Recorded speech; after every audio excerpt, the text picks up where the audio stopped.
Barka de Salah to my cherished Muslim friends all over the world celebrating Salah today. Please bring me my meat after the show. As you can see, we are combining the last day of Ghana month plus this Eid, and it's a double dose celebration today on the AM show. Folks, welcome aboard. We are live on DSTV channel 421, GoTV channel 125. We're live on X Spaces, on Facebook, on YouTube, and on the Joy News channel across Ghana's 16 regions, and of course around the world on myjoyonline.com. This morning, we have a 4-hour packed show for you, but we'll start by serving you the AM news.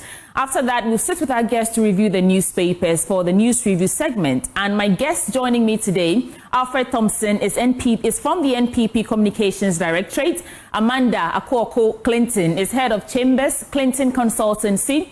Wanda Madilo is from the NDC Communications team. And all of them will be joining me to review the newspapers today. And Muftan Abil Abdullahi will bring you AM Sports. Then we get into our big stories today, and we want to take a critical look at the missing container saga from the ECG. 2 foreign nationals have been arrested so far in connection with the missing ECG containers, and security agencies are actively pursuing other culprits.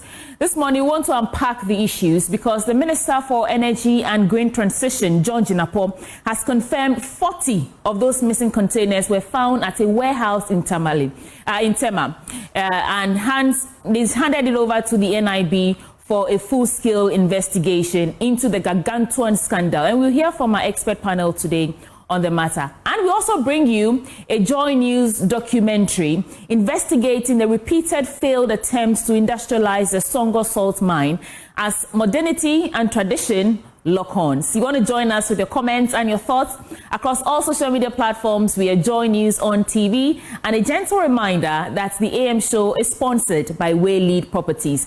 My name is Sweetie Aboagye, and usually I do this with Benjamin Akakpo, but it's a solo man show today, and tomorrow he'll be here to serve you. Welcome aboard. Let's start with the AM news now.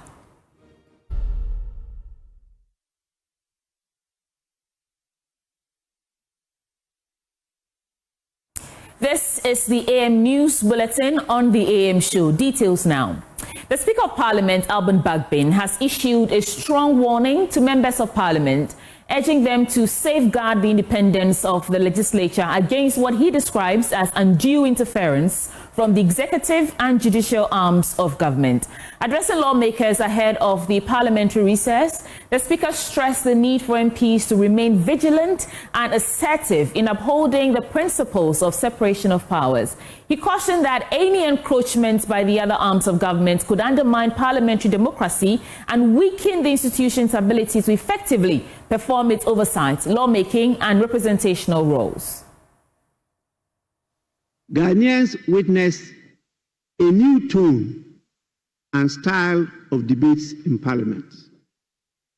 I've been here since January 1993, and I know what I'm talking about. But I want to caution the leaders against the dangers of political polarization, erosion of public trust, fragmentation of the institution, and threats to national security. This could push it into the hands of the executive or judiciary. If we continue to go the way we are going, we will be subsuming ourselves under the executive or the judiciary. Or if you are unable to resolve your own differences, others will resolve it for you. And that will erode the public trust and confidence in the institution of Parliament. Now, Ashanti Regional Minister Dr. Frank Amakuhene says he remains unfazed by the region's historically hostile stance towards the governing NDC, vowing to prioritize and lead development efforts in the region. The region, considered the political World Bank of the opposition New Patriotic Party, continues to remain a political pillar, though the NDC made inroads in the last election. Addressing the tertiary education network of the NDC, Dr. Amakuhene says he is undeterred by the opposition he faces in the region. As regional minister and the representative of government and His Excellency the President, to make sure that the region flourishes and government business thrive in the region. I am here to make sure that everything that concerns me and concerns team and concerns the youth wing is something that definitely will concern me. So I'm here to make sure and give you that assurance that anytime, any day, knock on my doors, I'm there to make sure I provide the support that you need for your activities and state. As regional minister and in a very coastal region, in this region, if you take, say, 10 people, you have 6 of them as it stands now being with the opposition and 4 being with the ruling government. At least extrapolating from the results we had from the last or the previous elections.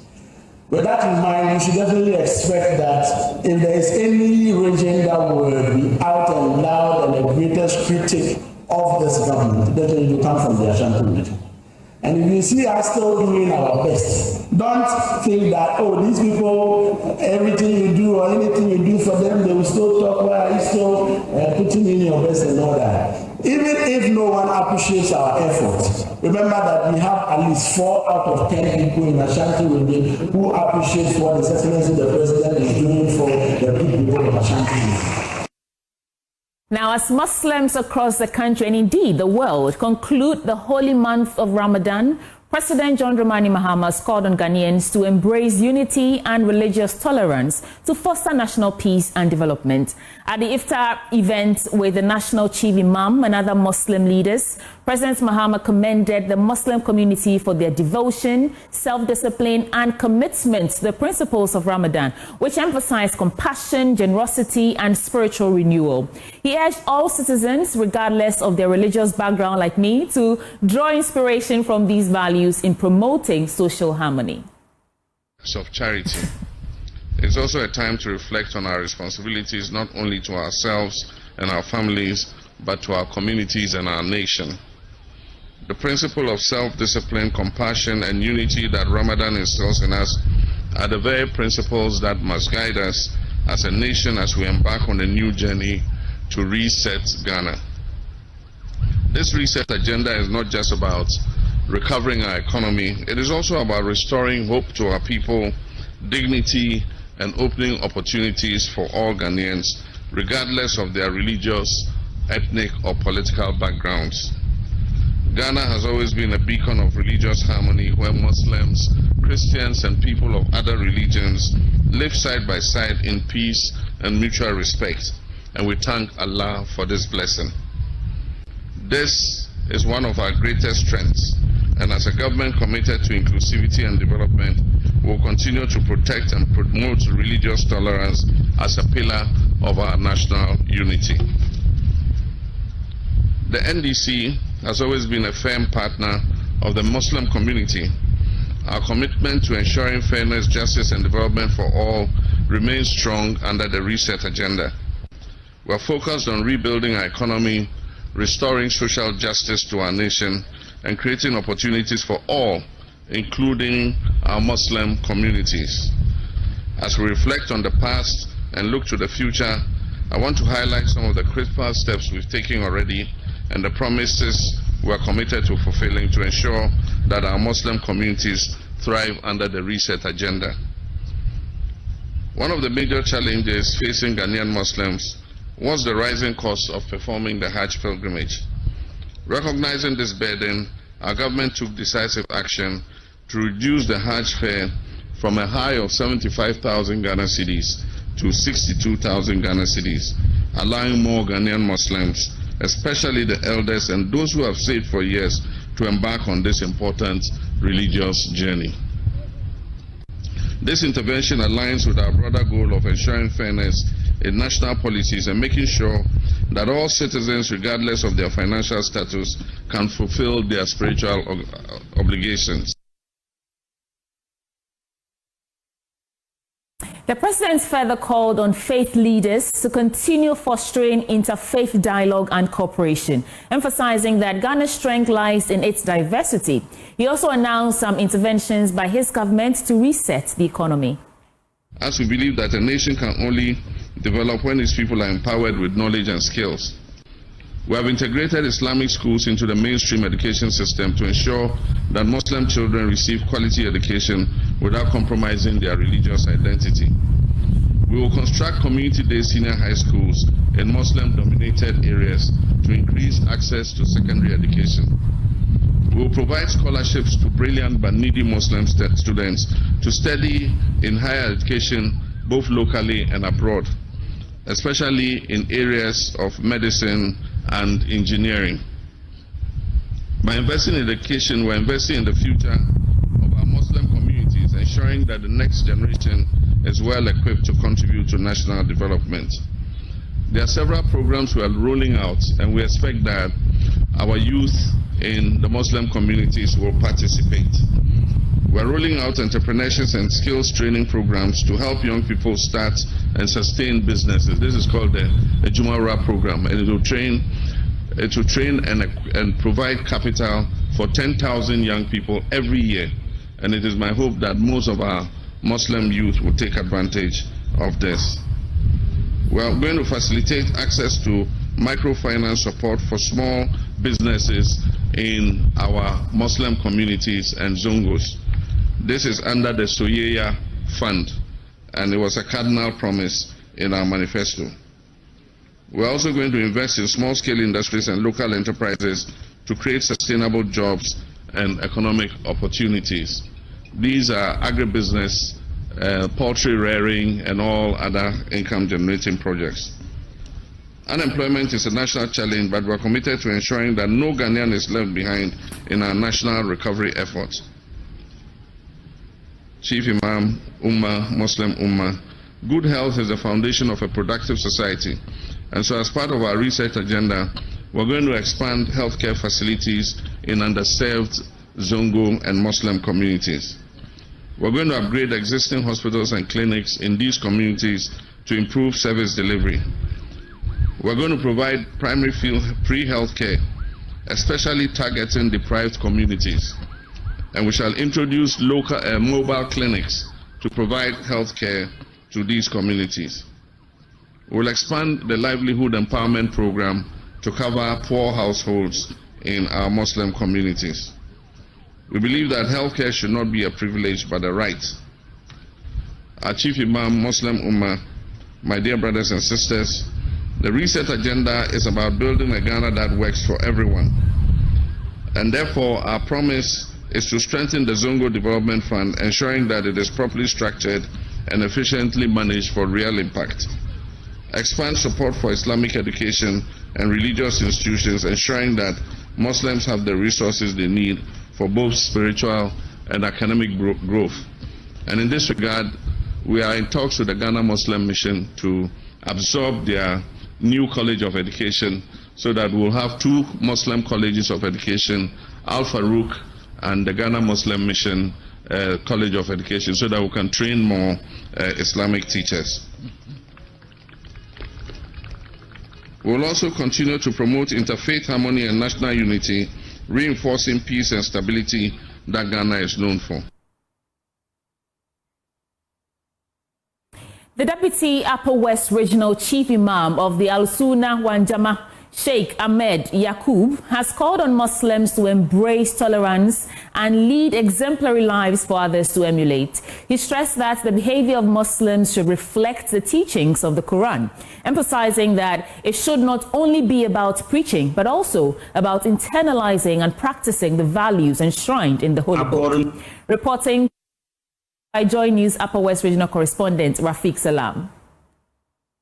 According to the Al-Sunnah Wal Jama'ah, Aswaj, the sighting of a crescent at Saboba, Tema, and Saudi Arabia brought to an end this year's month of fasting.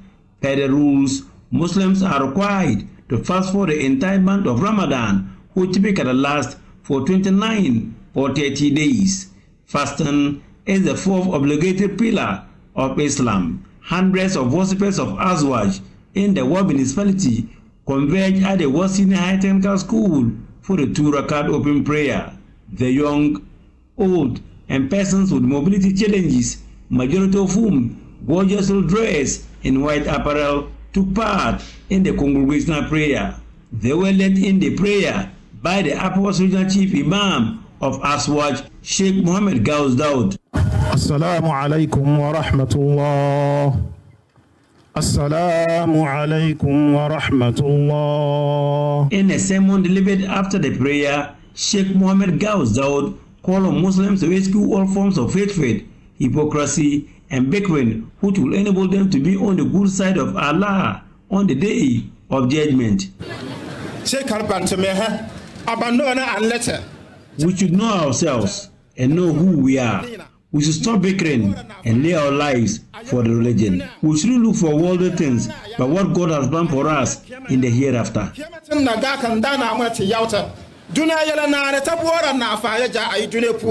Deputy Upper West Regional Chief Imam of Aswaj, Sheikh Ahmed Yaqub, called on Muslims to live exemplary life, which will thus give Islam a good name. We should give a very good behavior to the world so that they will read Islam through our behavior, not through our talking.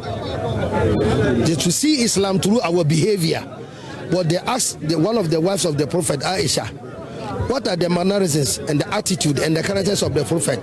She stated that if you want to know the characters of the Prophet, go and read the Quran. So we are expecting a Muslim that should be passing, and they will say that this is a Quran that is passing, a walking Quran. A walking Quran should be a Muslim. Not that we say and we don't do, that is cursed. But we try to comply. When they are talking about violent extremism in Ghana here, they shouldn't find a Muslim. He further called on Muslims, particularly the youth, to abstain from the use of narcotics and other abusive substances, which is on the rise in the region. One of the greatest cancers that we are suffering from. Youth, most of the youth are involved into drugs, especially tramadol. So we are just praying to the government and the authorities, people like you have their voice, so send it across the board so that you can sensitize our youth and let them see the dangers of taking drugs and tramadol. Because all the problems that we are facing today, armed robbery, criminalism, all these things are due to the drugs. And one major thing also called the drugs is the poverty. The Aswad Deputy Chief Imam used the opportunity to commend President John Dramani Mahama for fulfilling his campaign promise to Muslims. One, he promised and fulfilled. He said that he will reduce the fare of Hajj, and he did. He said that he will have another day just to do away the controversy in the Muslim community. You know, on the 29th day, we sight the moon. Some will say that we have seen it, some will say we don't see it. If we have a one-day holiday, that is a problem. So he, with his wisdom and his people, they look at it and say, no, let's add another day. Whatever way you go, but you get the holiday. So that you cannot, because of the holidays were directing our fasting, our eat. But nowadays, I don't think it will happen. Some of the celebrants share their thoughts on the Al-Fitr with Joy News. All I want to say is that let us as the youth be law-abiding. We should be people who should be educated. You see, if you are a Muslim, you must know what your religion teaches you about peace. And as a Muslim, you must not be idle.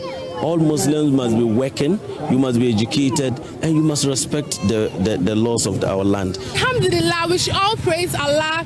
We should be grateful that we were able to fast through the 30 days and now we are breaking our fast. We are all happy. For my colleague women outside there, I'm so proud of those who engage in this month of Ramadan, the fasting, the activities, waking up to prepare food for their spouses and all those things. I'm so proud of them and may God bless them abundantly. Reporting for Joy News, Rafik Salam. Wow.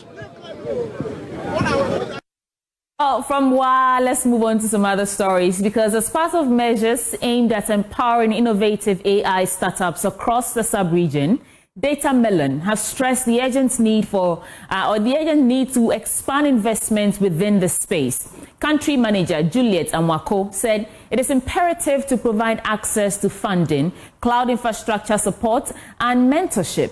She spoke to Joy Business at the Data Melon AI Ignite Pitch event. Melon AI Ignite pitching event in Accra saw some 10 of Ghana's top AI startups pitching their innovative solutions to a panel of expert judges, investors, and industry leaders. The event offered a unique opportunity to discover game-changing startups, network with key players, and gain insight into the latest AI trends. Here is project lead So Data Melon First is an AI first company, and also when it comes to cloud and data, that's where Data Melon comes first global, and it's a global company. So this is Data Melon AI Ignite pitch competition. So we are on a mission to support tech startups across the globe, and we will be able to raise a fund in-house worth $2 million, right? And also earmarked $100K for the top winners globally. So this $2 million funds will be invested into startups that is going to emerge winners, right? And this roadshow is happening in different cities and countries. We just had one in Lagos, Nigeria, where we had the top 3, which will be flown to taken to Marrakesh to pitch for the regional pitch. Then from there, we also take the winner to San Francisco in July. Speaking to Joy Business, Data Melon Country Manager Juliet Owusu-Amoako stressed the need for an increased investment in artificial intelligence. Data Melon is a cloud AI and data consulting firm here in Ghana. We have our headquarters in London, and you can also locate us in Nigeria, Ghana, Kenya, and Saudi Arabia. AI Ignite is one of the many initiatives we intend to implement here in Ghana in order to penetrate the digital space here. We had a workshop in February for the financial sector, and what we intend to do is to have these initiatives every quarter to help support the small-scale business and then enterprise space. Some of the startups also shared their insights with Joy Business. Cloudfolder aims to bring specialist expertise to every clinician. In Africa, most of the private hospitals lack specialists. So this leads them to refer most of their patient cases, making them lose revenue. My AI solution is called iAgro. It's a precision agriculture platform powered by AI that uses drones, satellites, and sensor data to help farmers grow better yields for less. So the problem that we're solving is global food security. Maunyo Avonyo of Frederick Care AI emerged as the winner of the pitch event, followed by Frederick Monk of Aya Data and Wisdom of Cloudfolder. Let's do some business stories now. Economist Professor Patrick Esuming says the increase in policy rate to 28% is likely to stabilize the Ghana cedi and improve macroeconomic conditions. According to him, despite the increase in the lending rate, business would benefit from the cedi stabilization, and he spoke to Joy Business on this. The problem is that as the treasury bill rates were coming down, there was an anticipation that the Ghana reference rate will start following suit and the lending rate will come down. But it appears that the central bank probably think that that's too early. So perhaps the much expected reduction in the lending rate that businesses expected probably will not happen as soon as they want. I think, there are many ways to look at it. First, yes, directly you think that the fact that the lending rates are not going down is not something to welcome. But at the same time, if this rate hike helps to stabilize the cedi, the cedi instability is one of the major headaches for businesses. So in that sense, I think it's a balancing act. So on one hand, yes, it would have wished that lending rates would have come down faster. But, if you ask them, probably they would take that the cedi is more stable. And then also inflation becomes a little bit more stable. The macroeconomic environment improves.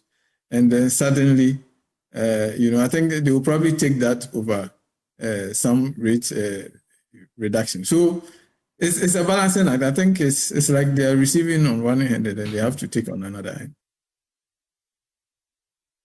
In other business stories, Blochem Industries Limited, producers of Bell Aqua mineral water and Bell beverages, yesterday donated packs of Bell products to the National Chief Imam, Sheikh Usman Nuhu Sharbutu, ahead of this year's Ramadan celebrations. Here is Marketing Manager of Blochem Industries Limited, Magnus Day.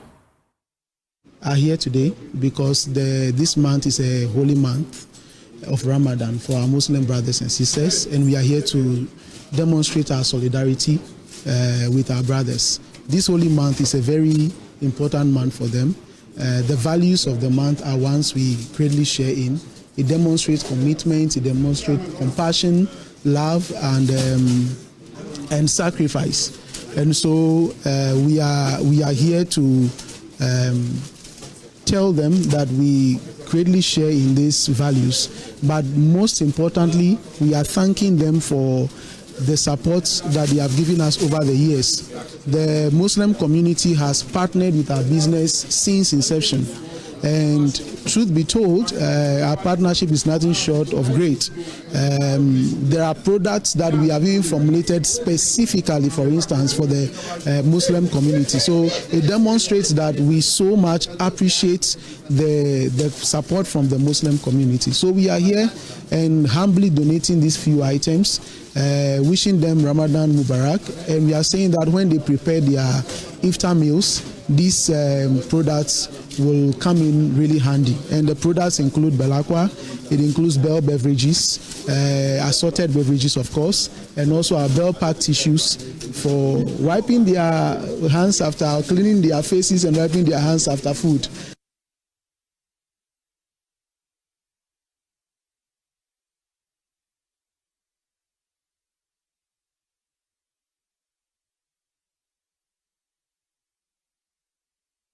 Well, that's it for business updates and as well the AM News Bulletin on the AM Show. You want to stay with us because the news review comes up next. My guest will join me in the studio in a bit. We'll be right back. You can also visit our website, www.waylead.org for more. My guest in the studio with me this morning to review the newspapers. Although it's a holiday, we don't have newspapers. We have the online portals. Amanda Akoko Clinton, head of Chambers Clinton Consultancy.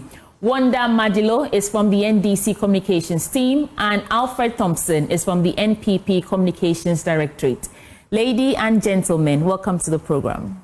Thank you. Thank you. Amanda, how are you doing? Good, thank you. And happy yourself? Eid. Yes, happy Eid.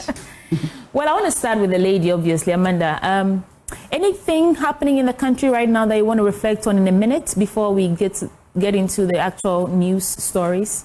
Well, I think at the forefront of everything is obviously the Council of State deciding on whether there's a prima facie case to impeach the Chief Justice, and a very high standard would have to be reached for such a removal. And of course, our Vice President will be undergoing treatment abroad and will be joining us back shortly. So we all wish her a speedy recovery. Okay, thank you.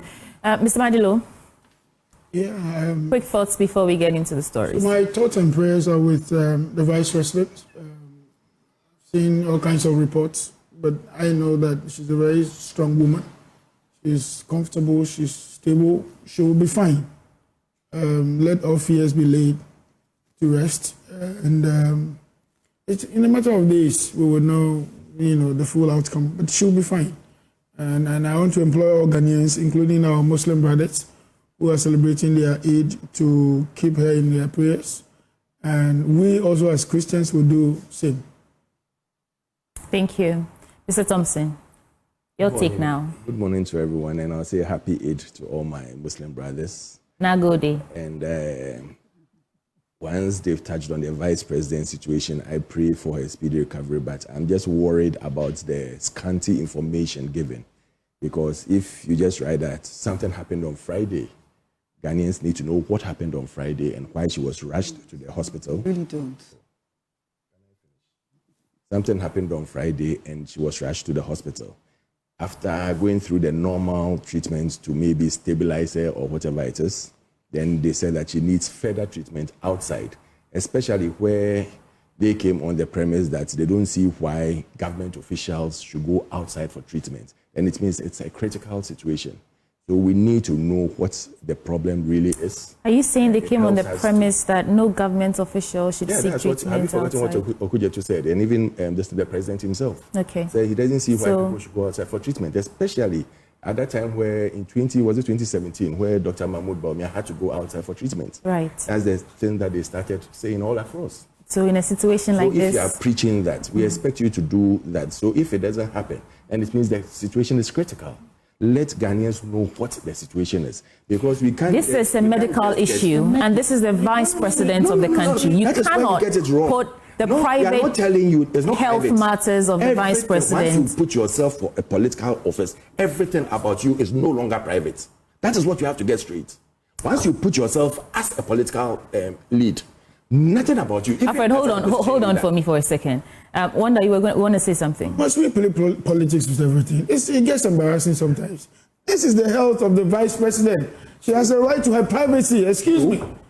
Please, let's be decorous in the way we analyze some of these issues. The fact that it happened in the past, if you invested in the health sector from 2017 till today, will we be talking about this? You sat aloof, went on the frolic of your own. 111 hospitals you promised to build. How many did you commission when you were leaving office? Please. I want us to be decorous in some of these our deliberations. All right, so let's move on from this quickly before I come back and finish my. When we get into the stories, politics with it. I am telling you as a matter of fact. We came on the premise. That when you hold public office, you need to let the people know what the situation is.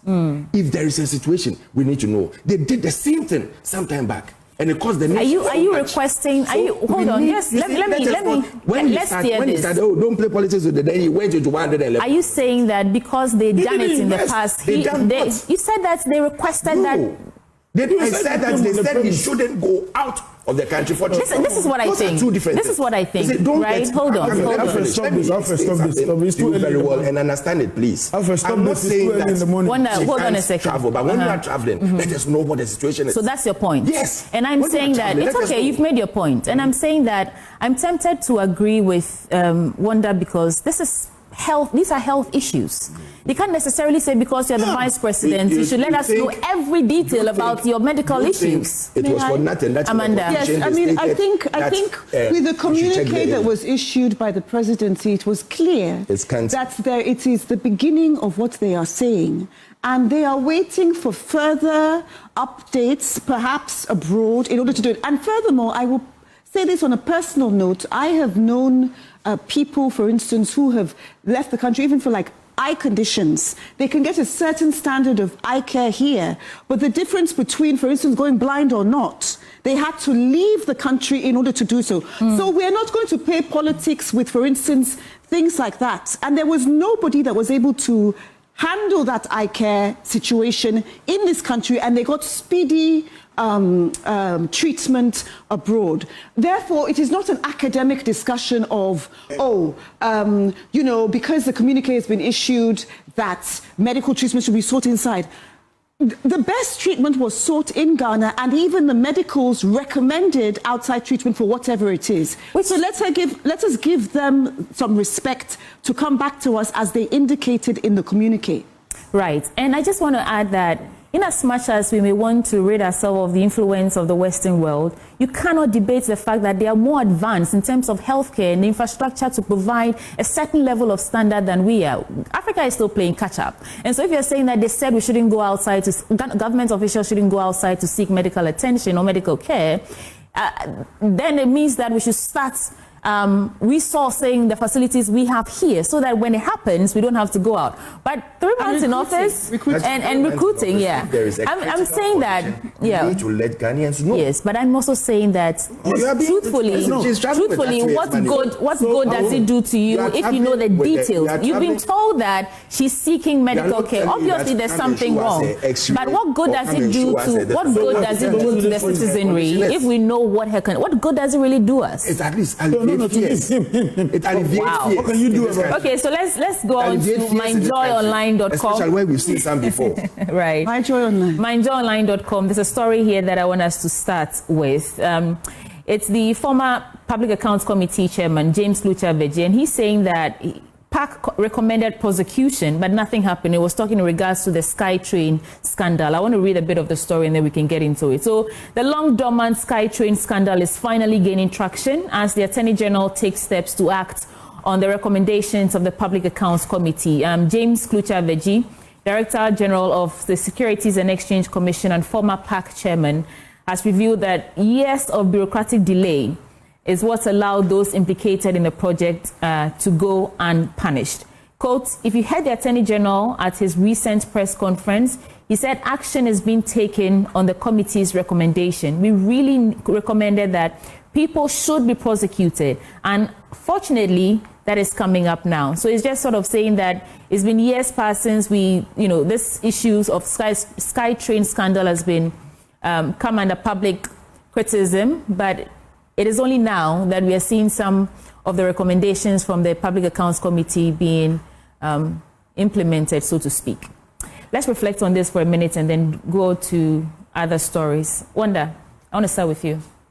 And so I know that, can we continue to argue, let me ask a question so that we can set the context. Can we continue to argue that we have good laws in this country and it's only a problem of implementation, when in fact, people are able to bypass all these legal frameworks that are supposed to safeguard the public purse against wastage?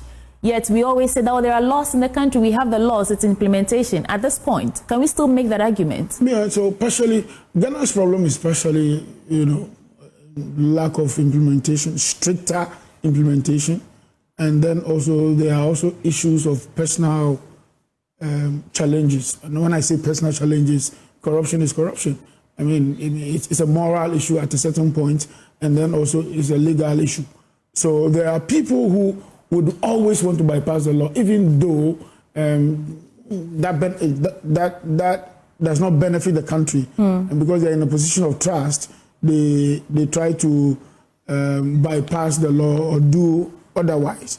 In this particular SkyTrain scandal, if you remember or you recall, it came up as a leak. It didn't come up initially as an Auditor General's report, source. It came because members of the minority then, who are NDC, decided to investigate some of these issues, and it was leaked. And later we found it in the Auditor General's report. I remember vividly at the time, there were a lot of denials. Joe Gate at the time said he had not uttered any instruction asking that those payments be made. The minister at the time also said he was not responsible. Now we are learning that it was the board chairman who authorized the payment. We are also learning that no work has been done in that regard. And it gets interesting because why are board chairmen suddenly very powerful to the extent that some of these issues that are procurement, basically a procurement issue. For instance, if they are going through procurement and pay this $2 million, I don't think we'll be where we are right now, because by the time you are going through a procurement process, one of the things you do is to, check all the boxes and be sure that the company you are dealing with is not a phony company, it's not a phony deal, it's value for money, and it is also the right medium of procurement, whether it's sole sourcing or it's an open tender or whatever you want to call it, you would have gone through the full circle. And so you may be able to unearth some of these, scandals in the process. Okay. However, we didn't see that happening in this case. In fact, when it happened at the time when the MPP was in power, because they knew nobody has access to information, it was virtually, a dead silent operation. Today, we are now sure that payments have been made. As a matter of fact, at the time, some people even argued that no payments were made. In fact, this was a promise made by their vice president, or our vice president then, Al-Fitr of recent past, as a promise that Ghana was going to build an SkyTrain, and we applauded it. We were happy. We were excited. We see it all over the world when we travel. But we didn't know, little did we know that this one was also going to be a scandal. And it looks as though every promise of the MPP, everything they tried to do let's pause there. Amanda, I think this is not an isolated incident. There are so many cases where even the Auditor General's report will recommend some prosecutions and all that, and we really don't see any logical conclusion to the matter. And mostly it's about procurement issues. It is about procurement issues, and it's about the lack of due diligence. For instance, I think $2 million was given to a Mauritius company, and that company is now claiming no knowledge of the transaction, and we have no train, so to speak. So when public officials use offshore funnels for this sort of thing, it's really important that we not only get on top of it, but that we claim the money. Because the AG's department is not only trying to get money back in terms of money that's been taken, but crucially, it's how to navigate getting it back from offshore locations that may or may not have a treaty with Ghana. And, you know, the counterparts in that country might say, you know, this is quite shocking. We've frozen it if it's still there and we'll bring it back. But it is very serious that no board approval for payments, for instance, conditions for payment were not met. The board minutes confirm concerns about the rush transaction, and some board members say they were unaware of the payment. So complete lack of oversight, due diligence, and you know, why was the authorization made unilaterally, etc.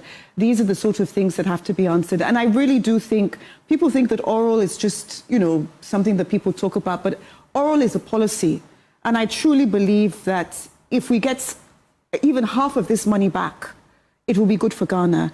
And I really do believe in the Attorney General's office wanting to go after these individuals, because once you squeeze people hard enough, they either, you know, just give the money back so that they don't face jail time or as much jail time, and you can, you know, start negotiating, etc., etc. But this is very serious. This is $2 million offshore, and literally it could be used to build something, even hospitals, perhaps. Alfred, James Aboagye is saying that the Public Accounts Committee actually exposed the corruption, but the executive lets them go free. You see, when we play politics with some of these things, what happens is that at the end of the day, it falls to nothing. I've seen it before when it happened that we paid $2 million towards some affordable housing some years back. And the same way that is going this right now was the same way it took. And I remember I stated that let us not play politics with some of these things. Let us delve into the issue and bring everything out so it becomes it starts as a process where people are checked before some of these monies are paid. I remember vividly, $2 million for affordable housing. They said they used the word insurance cover. What is insurance cover? When even not one single property was put in place. The same thing is happening now, SkyTrain. I don't mind having a SkyTrain and everything. Very laudable idea because of the traffic situation. But do we have to pay $2 million? I don't know what went into it. I don't know how it was approved. I don't know whether the necessary process was taken, the due process was taken. And so we need to check all these things and make sure that tomorrow, if someone is sitting in that same position, the person will not repeat some of these things. But not to just play politics with them and say, oh, these people have spent $2 million and they've done this and that. It's happened. So let's not play politics. What information do you have from, you're part of the NPP communications team. Yeah. What information do you have? What updated information do you have with regards to this? Specifically, because James Col.Aboagye is saying that it was the executive. What do you call it? The Attorney General saying, because Attorney General has come to say so many things. He's come to say so many things. I'm asking from your side, your part. You're in opposition now. There was a board that was put in place. And you see, when you go into the Companies Act, you realize that final payments for some of these things are ratified or approved by the board because the fiduciary duty is held by the board. So is it each person who sits on the board has an answer. So is it weird that the board was saying that they didn't know that some I would be shocked if serious members say that they were not informed about it or they were not aware, because it can only be approved by the board with such payments. So let us go into the details of it. Let us put it as against the company law and see that truly, was it a one-man's decision or was it a board decision? Where are minutes to show that, yes, the board took this decision? And what happened after that? Then I'm just glad to say that you would be shocked because they in fact said they didn't know about the payment. So you saying that you would be shocked. Right. Let's get into some other stories, please, for the sake of time. Now, 14 arrested over missing ECG container saga. This is coming from graphiconline.com. National Security, which is leading investigations into the missing containers of goods and materials belonging to the Electricity Company of Ghana, has arrested 14 persons, and they are made up of 10 foreign nationals and 4 Ghanaians. And this came to light yesterday when the Minister of Energy and Green Transition, John Abdullah, visited the premises of Danfang Company Limited and Ponlong Manufacturing Company near Shai Hills in the Greater Accra region, as well as a warehouse in Bong to ascertain the quantity of missing cables uncovered by national security. Amanda, what sense do you make of this entire ECG missing containers saga? Up to this point where we are making some arrests and even discovering that people are smelting some of the what was it called, the cables in those containers and using them as raw materials, cables that were bought with hard-earned money. Yes. What sense did you make of all this? I think it's scandalous. I also think that a lot of people are waiting,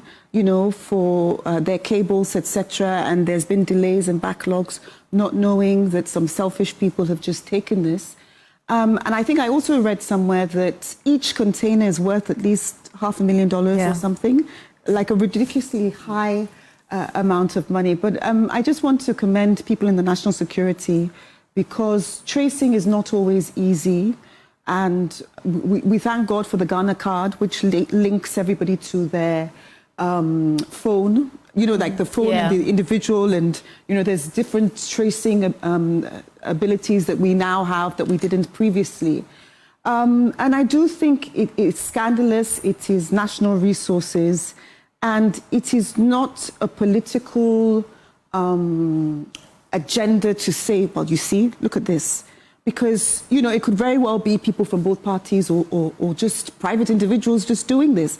It is about state resources and sending a message so that the next time anybody is in a possible position where they could potentially just procure things like that because of their position in government, they will think of the scandal of being on the front pages. They will think about how their assets were taken back, which is what is going to happen. If they can't get the assets back directly, they'll take their house or something or no, they will, they might very well do so. And I think setting the tone and setting a precedent and shame, bringing shame back will help. Because I think in future it will stop government officials on both sides from doing this. What I can't seem to wrap my head around, and this is for you, Wanda, is that we have customs, we have Ghana Ports and Harbours Authority, we have so many, even in terms of legal frameworks, we have so many safeguards in place, including national security. Somehow containers are able to fly because I saw on social media people are using AI to generate some sort of graphics. How does this happen? Let me put this in perspective. We've heard all kinds of narrative, and people are saying that, oh, it's the new government and blah, blah, blah, and all that. Listen, let's be real and clear on this matter. These are part of the handyover notes that were given to the minister.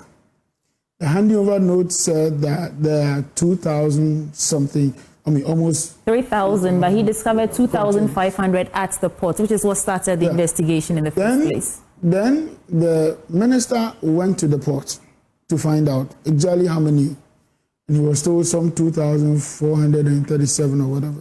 I mean, then, okay, I'm getting conflicting figures, both from the transition team and what is on the ground. Can we do an audit?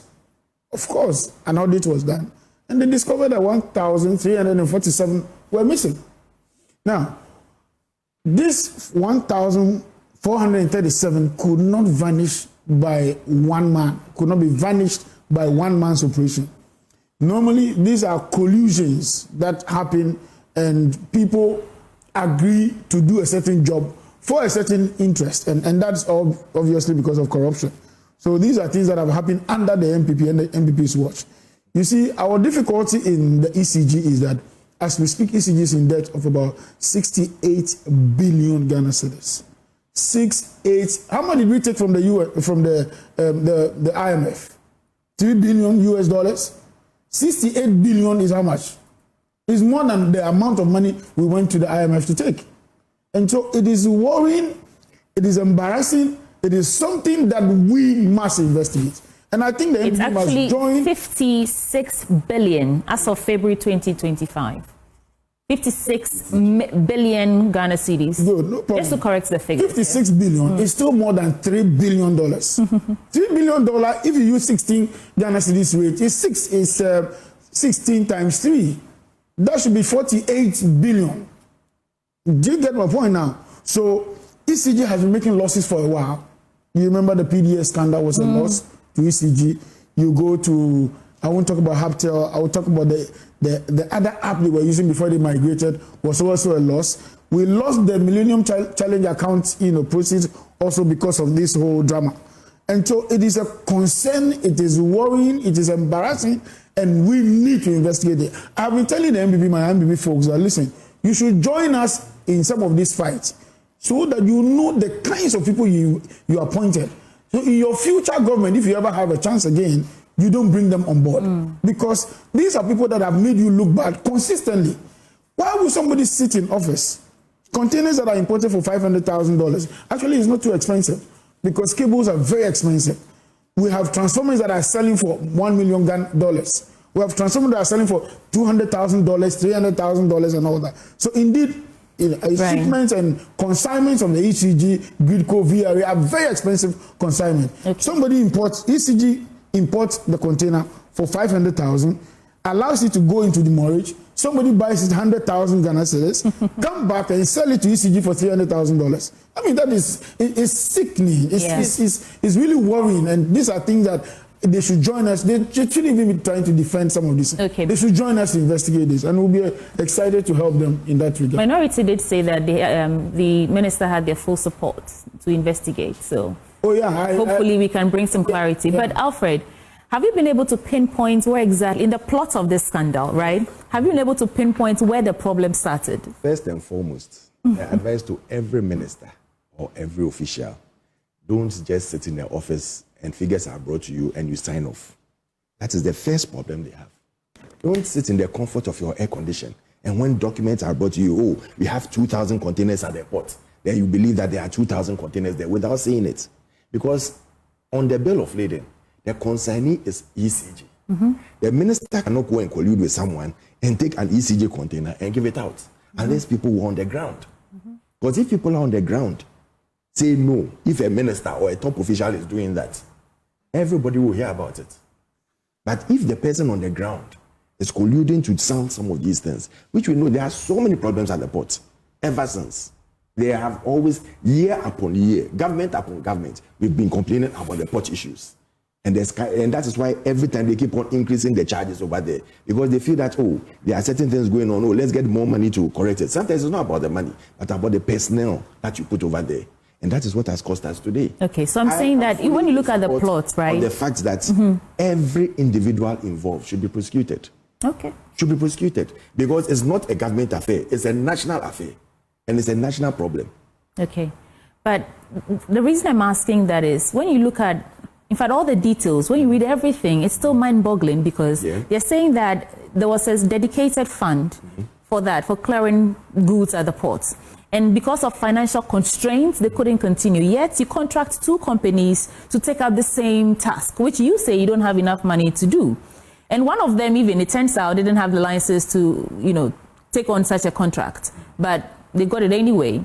And then these containers arrive. For me, the fact that we can even find 40 of these containers means that it came in, people saw it, but it was just that someone decided to look away while the crime was committed. It's a proper issue of monitoring and lack of sympathy or empathy for the Ghanaian whose money went into purchasing those containers, and you're smelting them for raw materials. This is not lack of sympathy or anything. This is the showing of greed. Well, it's the if you put it that way. Because if you have been assigned to do a job and you are being paid so much to do it, your duty is to make sure that check A, B, C, D, E, F. I have checked it. It's correct. This is there. That is there. I'm glad, yes, the current minister, went to the port to check the almost 3,000 containers that they said they had was in the transition. Yeah. And I believe when he went there, he said he saw about 2,500 himself. How also that got lowered to about 1,000 something now, it's another problem. So it means that day in, day out, there's something going on. People are taking out. People are moving out. So it's not an MPP or NDC problem. Okay. It's an institutional problem. All right. That should be checked and should be stopped. Otherwise, the country, and it's not at ECG alone. They should check Ghana Water. They should check all the government companies. Because I keep on asking myself, why can government, other private companies do well in this country and we get all the state institutions having issues? People go there and they sit down and they think that, oh, this is government business, so I can relax and do whatever I like. And that is where the problem starts. When people are put on the check and they are doing the right thing, when you are doing it, they'll tell you that, oh, this guy is too strict, this guy doesn't want this guy is this way or that way. And they see you as the Satan within the organization. But I believe in one thing, be the Satan and leave a good name. One day they'll remember you for that. Okay, let's reflect briefly on this tragedy between the Nigerian boxer and the the Nigerian boxer who lost his life. It was rather sad. But after this, I want us to take a listen to what the Speaker of Parliament, Al-Fitr, says in terms of safeguarding the role of the legislature and prevent the encroachments of the executive and the judiciary. Adobe, if you can find that video for us, we'll come to it in a bit. So let's talk about the boxing bit. The gentleman lost his life. I don't know how you feel about all of it. It's rather sad. Let me get out some of the details out for our audience. So Nigerian light heavyweight boxer Gabriel Oluwaseun, also known as Success, tragically passed away following an abrupt stoppage in his bout against Ghana's Jonathan Mbanugu at the Bukom Boxing Arena. Coincidentally, Mbanugu has both Ghanaian and Nigerian parentage, but it's rather tragic. Most of the people who made some comments on social media were saying that perhaps the blows were just too hard. But Amanda, let me start with you. What did you make of this? I think it is sad, and given that he's half Ghanaian, he is also Ghanaian. And it's a tragedy, but it's not something that perhaps can be prevented per se, because it is the risk of boxing. Do you see what I mean? It's not an exact science in terms of the sport, if it can be considered a sport. And it's something that can happen at anywhere in the world. And I'm sure the referee would have stopped the match had he seen something, that was an illegal move. But sometimes it is just in the nature of the game, and it really is a sad occurrence that happened. To think that you die while working. And your job requires you to take blows, heavy blows. We all take different types of blows. Yeah, but this one, this was hard. Yeah. Practically fought till the death. Well, the referee should have stopped it if it did look like he was unstable or anything. I think that's what the story said, that they noticed something was off, and so they had to take him. Stop the match at that point, I think. Wanda? Yeah, so he went down in the ring. I mean, if you watch the videos, the fall was not the normal fall as a result of knockout. But you see that this is somebody who has lost it and went down somewhat lifeless. And the question I ask myself is, sometimes maybe we play with a lot of things. This Bukom Arena was supposed to be top notch. Yeah. And when he fell in the ring, the what do you call them? The ambulance? No, not the ambulance. The paramedic that went in, was trying to look for something on his apron. Finally found it, and then I felt, yes, nothing else could have been done. He didn't pass on in the ring and all that, pass on in the hospital and all that. But it is time now for us to start paying attention to some of these things.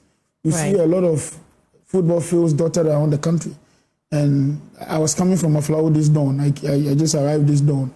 And in the rain, see people were playing football, and I was just thinking, I said, so these guys, do they have any health, arrangements, health insurance, in case of, injury and all that? And are there ambulances in some of these places? Because we joke a lot with some of these things. A fall can land you into death if you don't have the right medical attention on the spot. A delay in medical attention for 5 minutes is enough to take you to the other side. So, indeed, we need to start paying attention to some of these things. Okay. Some of these, sporting facilities would have to be owned maybe by the district assembly and have the right equipment in place just in case. We also even have gyms in this country without any... lots of them, yeah. Our late vice president actually collapsed in the gym. And by the time he got to the hospital, he was pronounced dead. So I'm thinking that it's about time, and we start resourcing some of these obvious places we call sports, because sports goes with injury, and injury will have to be attended to depending on the degree of it and all that. So our heartfelt sympathies to the family. Is a difficult one for them, and I'm also much pained about the one who knocked him out. What trauma he will be going through for the rest of his life, having to know that you went into boxing with somebody and then that ended his life. So indeed, these are difficult times. I'm curious to see how matters like these are resolved. You know, what sort of compensation it will be made for the family, for even the person he was, you know, in the ring with and all that. Yeah, so normally a lot of contracts are signed in terms of these competitions and all that. So that will be taken care of. If the Bukom Arena is also a place that has been properly insured and all that, that will also be taken care of. Those are not even the worry. I mean, government can come in and it's a life lost, a career lost, you know, a family man lost, and a breadwinner lost. That's where the difficulty is. Okay. Alfred. I'll alleviate my brother's fears with the ambulance situation. They have over 300 ambulances. I thought you said we shouldn't do politics with this. I want to remind him that is the government that he said didn't do anything, procured all across. You can count that one too. You're forgetting the ambulance scandal. I don't want to go there. You can count at what cost? Oh, and count that one. At what cost? The ambulance scandal started with... At what cost? At what cost? Okay, gentlemen, we have just like 6 minutes to go. Coming back, it's a sad situation that this has happened. I mean, any life lost is sad. And that is why we are all very, very, very careful about current situations and want to know details of current situations so that we know where there is help, the help can be given. And even medical facilities that people go to, we need to check all these things and make sure, especially with our officials which are paid by government and funding. But at the end of it all, we pray for the family. This is a life lost during work. And it happens. It saddens me. The same thing I think happened to this forestry commissioner who went to the place to fight Galamsey and was cut all over. These are things that keep on occurring, and we need to check all these things to make sure that people are safe, even within their organization or their right. jobs. I want us to listen to speaker, and the reason I want us to listen to what he said is because it appears there's it's broader than just the Chief Justice's situation, because, you know, last year, then majority ran to the Supreme Court over parliamentary business. And we've seen series of these things happening where it appears where a particular arm of government has jurisdiction or power to control issues, someone from there will move to another arm, to the executive, to the judiciary for interpretation, to sort of overpower the other. Let's listen to the speaker and then we'll discuss.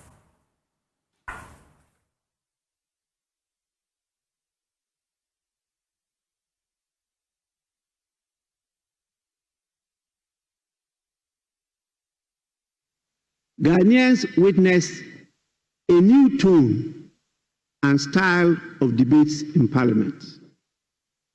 I've been here since January 1993, and I know what I'm talking about.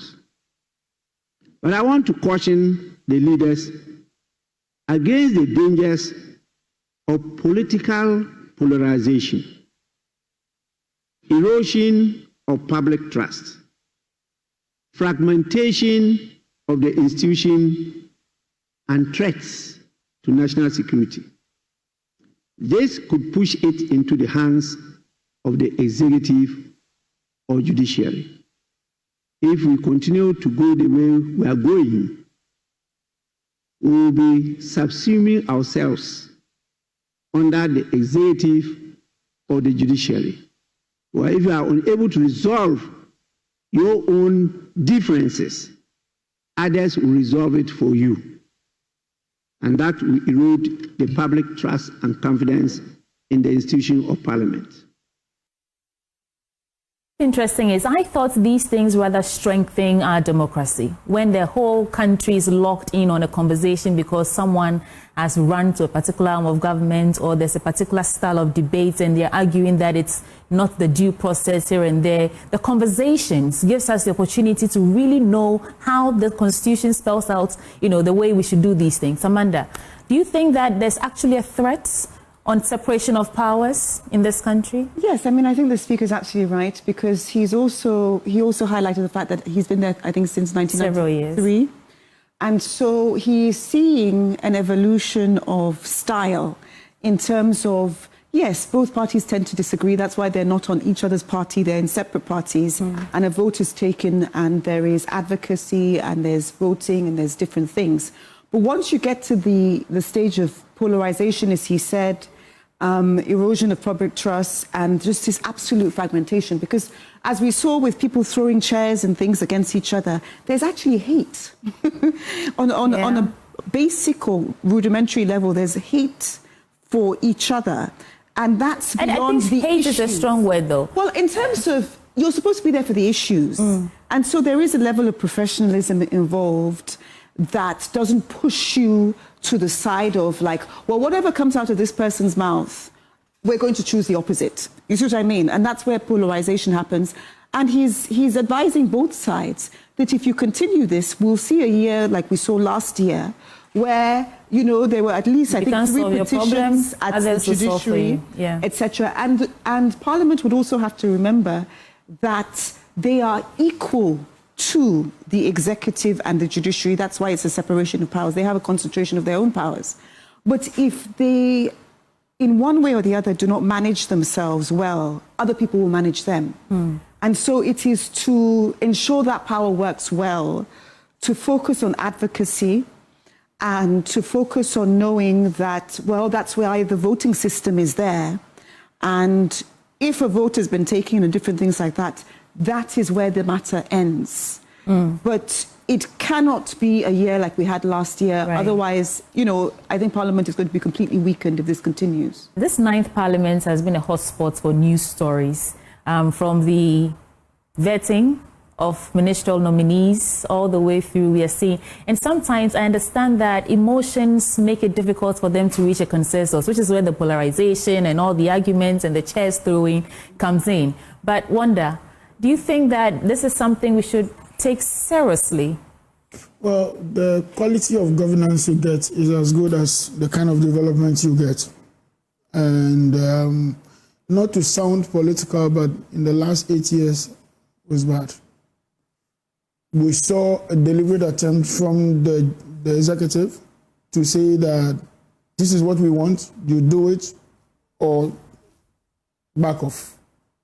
Give me an example to back that claim. Several of them, e-levy was to be passed. Ghanaians talked about it. Everybody demonstrated. President won't listen. It still went to Parliament because they had the numbers and they passed it. PDS, it went through. I mean, you see, consultation or what you call stakeholder management is very important in governance. And that's where I think the Akufo-Addo government lost it, where they feel that we want to do this, and to hell with your opinion, we will do it anyway. For instance, the lesbian and gay rights stuff, for instance, we shouldn't be where we are today. We shouldn't. Values, It was very basic step Ghana could have taken, and even now we are helped more by the position of the current president, Donald Trump, to go along that line. If any African president was proud at the time, indeed if Akufo-Addo was proud at the time, president of course, was proud at the time to have signed this into law, I think we would have been celebrated by now. We would have had that one leg up front ahead of many, countries, in the South region. Alfred disagrees. But you see, we lost the opportunity. We lost the opportunity because the executive felt we were not going to do it and nothing can be done. And then they will sponsor people to go to the Supreme Court, whatever it is that they have at the Supreme Court, find a way to stop it. Letters were written warning a whole arm of government not to submit a bill that has been passed into law yet to the presidency and all that. Indeed, we saw that empty bravado that insults everybody's intelligence when it comes to the governance of this country. And I think that's where our problem is. Almost all the scandals and the Akufo-Addo, when they start coming up, you will observe that those were things that people had actually warned the executive not to go into. And yet they did it. sole sourcing. When they were doing it, there was a lot of noise about it. Stop it, don't do it. Right. Nobody listened. So indeed, the engagement process between the executive, the judiciary, the legislature is one of the things that can help this country to develop. But because we don't do that engagement process, one arm feels very much more important. The other arm feels that, well, I pay the bills. So if you want to have it your way, I have it my way also. Ghanaians are the loser for it all. Okay. I know you shook your head. So since you are going back down memory lane, I'll take Madilo back memory lane. When VAT was being passed, lives were lost. Oh. When VAT was passed, lives were lost. Under NDC, oh, please. There were fights, there were people that could make preco issue. You should go and think about it. And stop going political. It was not passed. When we were, please, when you were talking about it, was not passed at the time. When we were don't bring force. Let's hear him out. Please. When those demonstrations were going on, at that time, the leader of the NDC decided not to listen to anyone. They decided to pass whatever they wanted to do.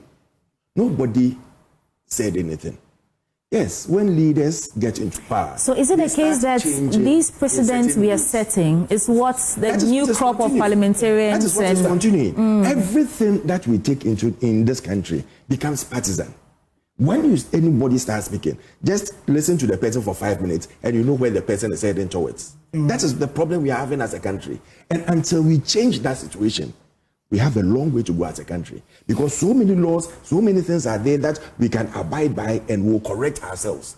But because every time you look at your back, oh, this person I can't work with, this person I can't deal with. We have situations where current president has stood there and said that I cannot work with this chief justice, and when I come, I'll change the person. Then within a short time, we have 3 petitions going down the lane. Oh, they should change the chief justice. Why do you think people would not see it as partisan? Let us stop this thing. Let's say that, listen, I don't care who I'm working with. And when you go into my constituency, my political people will tell you that this guy is someone who can work with opponents easily. Because the moment I see that you are my opponent, I'll bring you closer so that you don't harm me. I'll bring you closer so that you don't harm me. I'll bring you closer so that I get some points from you. And that is what I expect as a leader to do. Because when you become president, you are not president of MPP or president of NDC. You are president of the nation. And you should show that father figure where you bring everybody together and let us work for the good. Thank you. Issue mass dismissals and all these things. It doesn't help. It doesn't build a country. It divides a country. I'm just going to read out some headlines and then I'll come to you for your Eid messages to our celebrants today, and then we'll wrap up. Just a second. I want to give Eid. We're not there yet. Okay. So still on myjoyonline.com, just some stories here. West African juntas impose levy on imported goods. Appeal court judge slumps weak enforcement of Land Act as land disputes dominate court cases. Narrow escape for driver mate as vehicle overturns with goods at Kapambe. And on BBC, there's a story here, interesting, I was reading last night.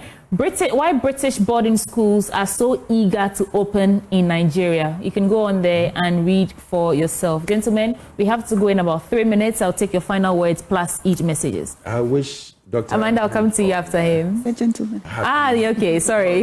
And lady, how can I forget you? Because you have died this morning, you should keep it for the last. Okay. I wish I'm happy to Dr. Alhaji Mahmoud Bawumia. I wish him all the best and I pray for his success one day. We believe in him. We know that definitely God will open, Allah will open a way. When you say we, you mean the entire NPP? Those who believe in him, believe in him. Okay. Those who don't will see his good work one day. And I believe that it will shine.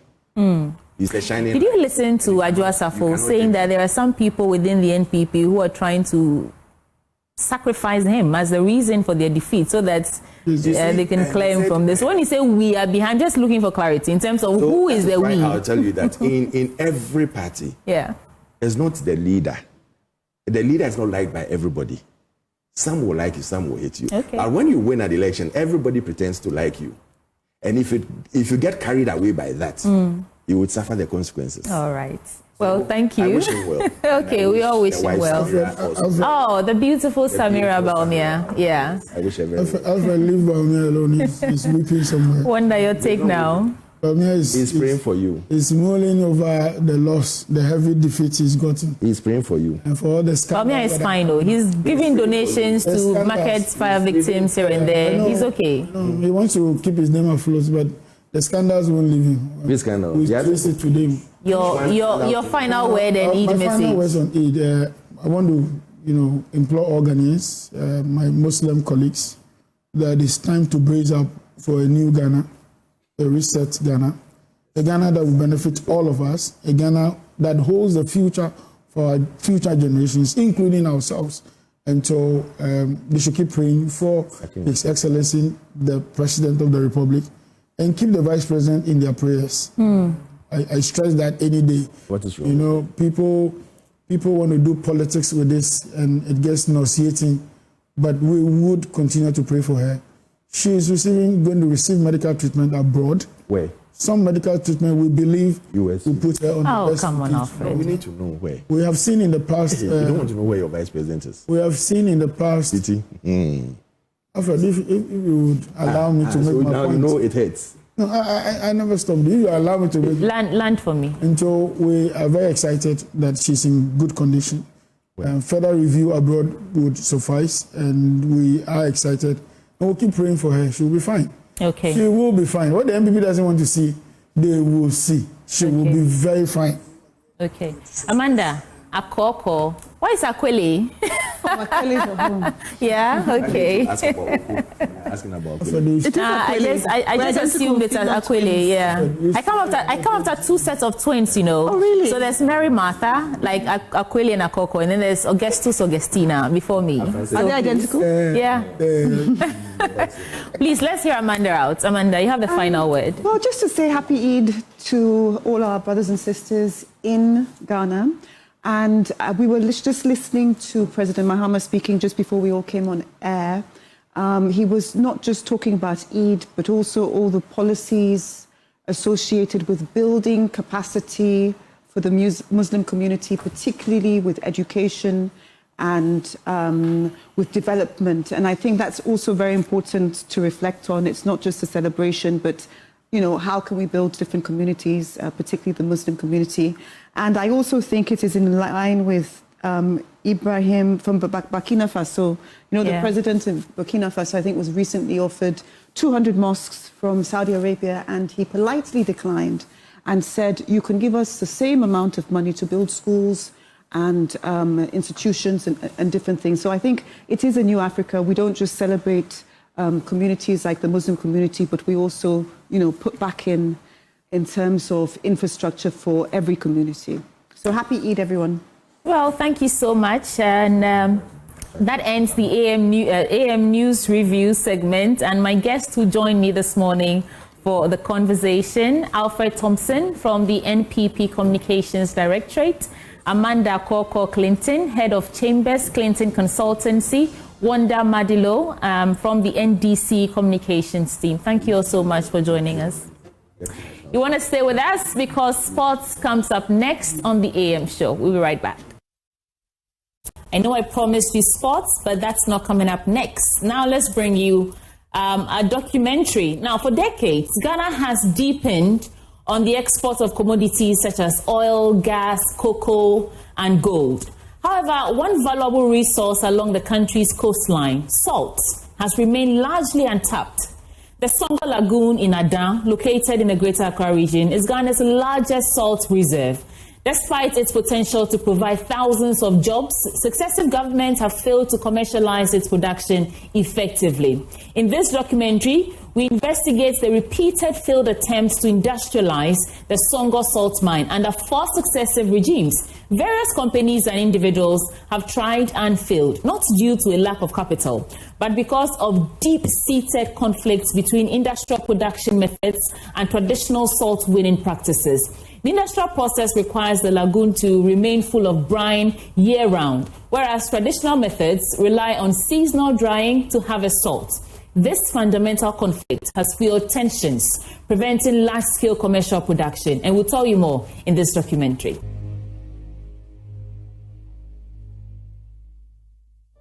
Ghana has depended on exporting commodities such as oil, gas, cocoa, gold, and other goods for years.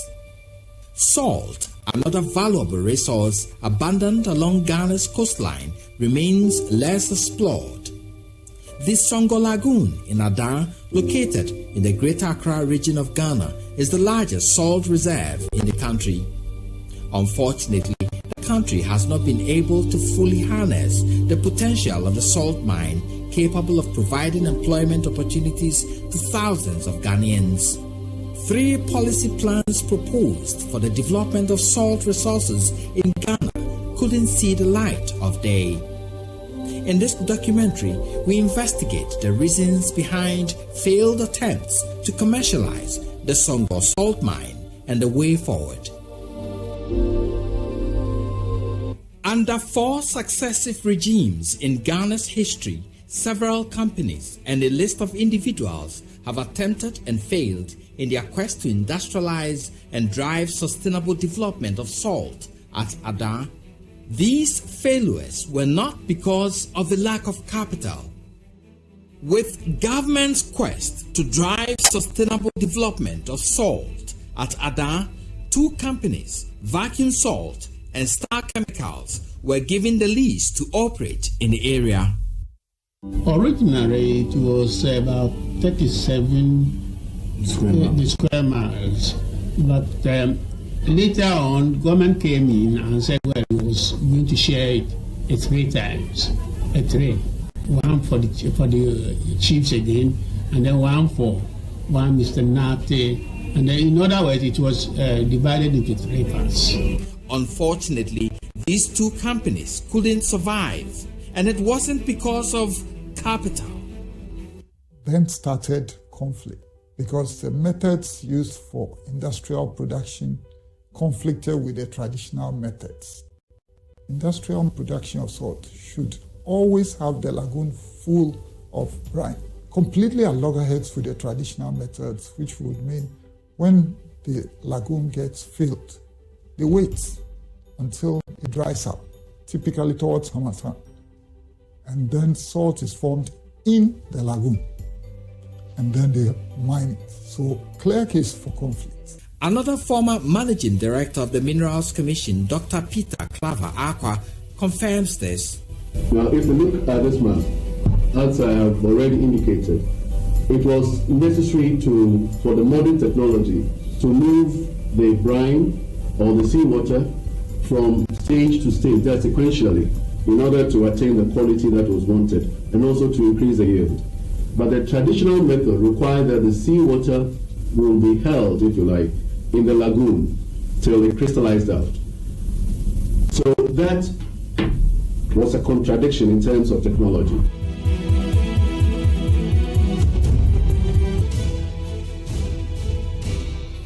Misconceptions about the perceived ill intentions of large corporations have been known to exacerbate conflicts. The locals of Ada couldn't be an exception. Ernest Kublenu, the secretary for Ada Youth Forum for Development, has long diagnosed this conception. The perception of people that once the lagoon is commercialized, a lot of people are going to lose their livelihood, a lot of people are going to be thrown out of job, a lot of people are not going to get their basic sort of income. I would say it is as a result of the fact that people really don't understand the issues. Different families claiming ownership of the concessions wouldn't allow smooth operations of the companies. Mr. Aye found the situation complicated negotiations and investments. So when it came to negotiating with owners of resources, it became even more complicated than in other areas where you just talk to a chief. Imagine an investor coming in with all the necessary implements and whatever to carry on with the project for the success of the people. 80% of our lands are owned by families, tools, and individuals, not Ghana government. Ghana government has between 18 to 20% of the land in this country. We have to deal with different families, different tools. Some they have conflicts, they have court cases, which makes it very frustrating for an entrepreneur or a business person who wants to exploit it. Always there's a problem. One clan will say this, another clan will say that. And so investors are hot, always shy to put their money into Songo. A major impediment to the salt industrialization drive was the deeply rooted belief by locals that the lagoon was their exclusive inheritance, a legacy passed down through generations of salt harvesters. Gabriel Morte, former secretary of the Ada Cooperative Salt Winners Union, affirmed the perception. About 2 centuries back, when our great-grandfathers were mining here, and we still hope to continue mining in the lagoon. And in fact, we are not going to give way to anybody who will like to infiltrate our efforts. Mr. Quino observed the misconception made it very difficult for investors. You've pumped in money, you have invested, you've taken loans to produce, but they can come in and harvest the salt, take the salt away. And that was a constant problem. They think they have a right to their natural resource, so they'll come in and take the salt. Chief Director at the Ministry of Lands and Natural Resources, Professor Patrick Agbesinyale, has also been worried about the development. The local communities have been sentimentally attached to the resource in such a way that arrangements for the exploitation of this resource have been very, very difficult. You can't say that Obuasi or Ashanti people will lay claim to their gold and say that, hey, the gold belongs to them, so we cannot mine. Private investor can mine the gold. The gold is mined for the benefit of the whole country. The earliest form of law that was promulgated around the Songo salt was Act 153, which has now defined salt as a mineral. Even though it was a passing reference, it said that governments, apart from the free carried interest it had in all mineral operations, could acquire further interest. For other minerals, it was up to 20%. For salt, it was higher than that, up to 45%. Salt therefore became part of the mineral arsenal of the country. That means the state can more or less acquire the land like it can for gold or other minerals. Songo salt had over 40,000 acres of land, and as with many lands in most parts of the country, there were encroachments. The families that has leased the land to the company were constantly coming back and making demands other than what was legally due to them under the lease that they had granted the company. Mr. Kuglenu also witnessed it. They became so aggressive to the extent that it became a banter between the new or the emerging companies and the locals. People continue to invade the Songo. And I'm about to pan ni Al-Fitr ngwe keke amehon to monoko ni wocho ajuo atawonya ke ngwe ba fe to mo community ngonya ba boni hamo. In 1986, as a result of these confrontations, a woman was accidentally shot by a police officer in her house, an incident which was linked to vacuum salt. Leon Apentin would clarify. The local inhabitants then were starting to interfere in our concession, which we tried to protect. We sought to protect our concession by calling the police at various times in order to keep away the intruders onto our concession. And unfortunately, there was one incident, I think it was 1985-86, where the police were called by management at the site that some local inhabitants were stealing salt from our concession. Nagba mie ni security ko itwatu. Tu eni twawo ni shot eni ha ni tu e chomi ni e agbemoko ye esian. That is what actually happened, but it wasn't vacuum salt who killed her or the vacuum salt were harassing people in the area. We rather were creating job opportunities for people in the area and were developing an industry in the area. In response to the disturbances experienced in the late 1980s, the government intervened by establishing the EMISA Commission of Inquiry in 1986 to thoroughly investigate the situation. a Ghanaian technical committee in collaboration with ESUMAT, a technical team from Cuba, prepared recommendations and devised a master plan culminating in the enactment of PNDC Law 287 in 1992. This legislation nullified all existing mining leases within the Songo Lagoon area and vested the land under the presidency for the benefit of the people of Ada. The Salt Development Project Task Force was formed to manage the affairs and started financing on the 1st of October 1992. During the Kufuor administration, within the framework of the President's Special Initiative on Salt, the land use plan was developed by Ghanaian consultants, Kese Tego and Associates. With the aid of Brazilian experts, this initiative aimed to facilitate the industrial production of salt in Ada by proposing the relocation of all communities surrounding the Songo Lagoon. The plan was, however, rejected by the people of Ada. During the Atamil's administration, extensive consultations were undertaken with the chiefs and clan heads of Ada concerning the engagement of private investors. However, these efforts were hindered by local resistance stemming from concerns about potential disruption to their livelihoods. Furthermore, the Private Enterprise Foundation became involved during this period, providing sponsorship for a national salt strategy, with the salt bill being one of its integral components. President John Mahama largely followed the strategic framework established during the Atamil's administration, enabling the participation of investors like Aliko Dangote. These three policy plans proposed diverse and sometimes conflicting strategies for the development of salt resources in Ghana, with none being implemented.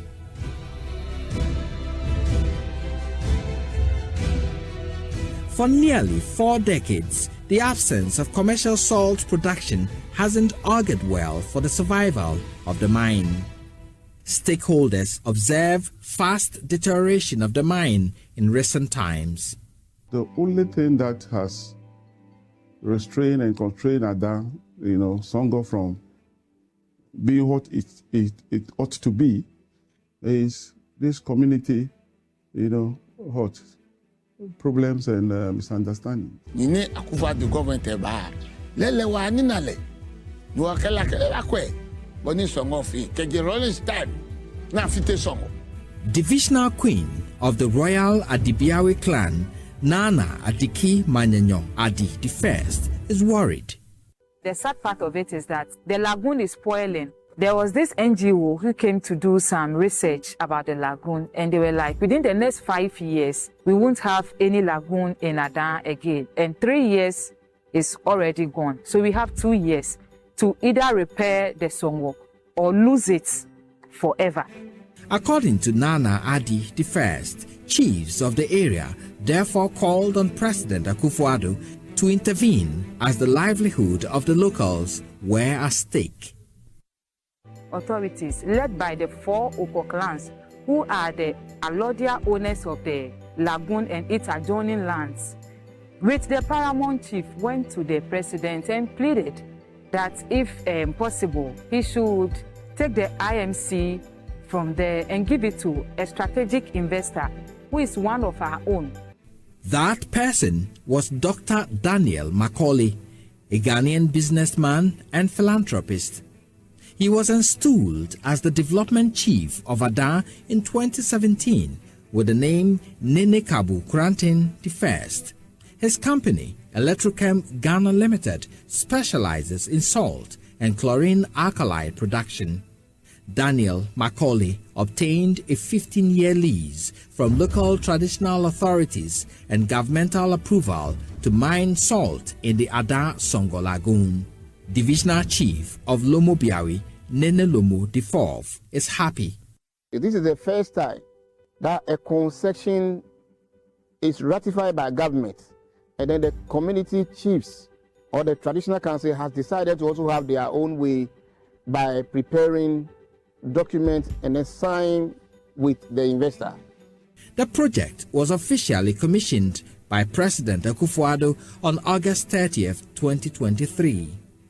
After many years of disputes, which prevented the exploitation of salt at the site, work has finally started, and salt will be mined on a large commercial scale. With its initial ability to produce some 650,000 metric tons of salt per annum, and expanding its productive capacity to 1 million metric tons this year and to 2 million metric tons by 2027 at 99.9% purity, the Electrical Salt Mine will be the biggest salt-producing facility in the whole of Africa. Secretary General of the African Continental Free Trade Area Secretariat, Wamkele Mene, talks about the importance of salt industrialization in Africa. When this plant is fully operational, it shall be in a position to export up to 50 million metric tons of salt to the rest of the continent as well as the ECOWAS region. In so doing, this plant will be positioning Africa to positively respond to the challenge of food insecurity, industrialization, and will enable all of us as Africans to say that, and to say so with credibility, that indeed we are seizing the moment that the AFCFTA is presenting to all of us. We shall work together with the MACDAN group to ensure that we deploy an appropriately tailored import substitution strategy. The AFCFTA offers a market of 1.3 billion people, with a combined GDP today of 3.4 trillion United States dollars, presenting us with significant opportunities for innovation, job creation, and as we see today, for industrial development. The advent of electrochem in Songo is God sent, and it's a blessing. In fact, so far, this is just about 2 years ago. Electrochem's approach was in four folds: to develop the community and existing lands. Second, develop the existing operations. The third was to develop the engineering part. And then fourth, to go into full-scale production. The place is completely transformed. The kind of technology they've introduced, they are washing salt. If you see their salt, the quality of salt they produce, very white. They're employing the people from the local area. They have set aside some ponds or helping them to produce their own salt, which they are going to offtake, that is buy them off. So they have a ready buyer. They don't need to look for their buyer, which guarantees them stable income. I think we should be having the largest salt mine in Africa very soon.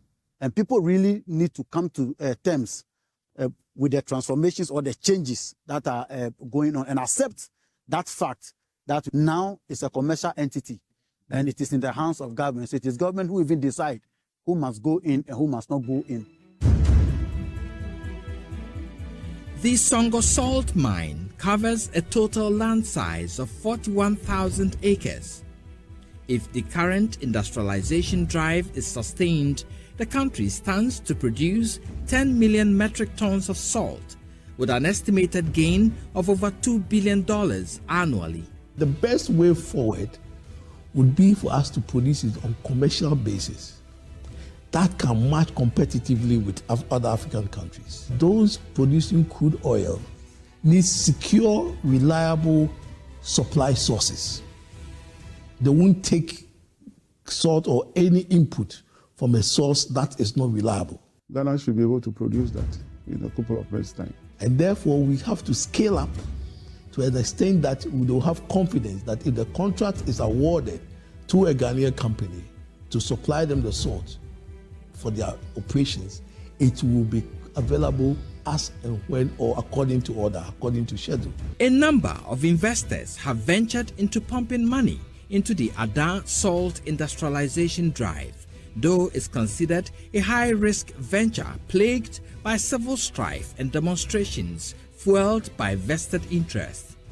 Big names like Chachu Chikata, P.V. Obin, Aliko Dangote, David Lante of Sedalco, Osei Kwame Despite, Sam Jonah, and Oforisapon all invested in the Ada Salt project but did not succeed. Efforts by the Rollins, Kufuor, Professor Mills, and John Mahama administrations at industrializing the Ada Salt did not succeed. Companies like Vacuum Salt Products Limited, Star Chemicals Industries Limited, and Messrs. Apintin Mensah and Co., Goy Pusam Mining Industries Limited faced stiff opposition and failed to commercialize salt at Ada. As a result, they received varying compensations totaling about 174,186,000 Ghana cedis and an amount of $350,000 from government in 2015 by the John Mahama administration following cancellation of their salt winning licenses. Recently, some problems identified in the collapse of previous companies like Vacuum Salt and Star Chemicals have reared their heads, leading to a parliamentary inquiry. Electrochem Ghana Limited has, however, been given the go-ahead to operate.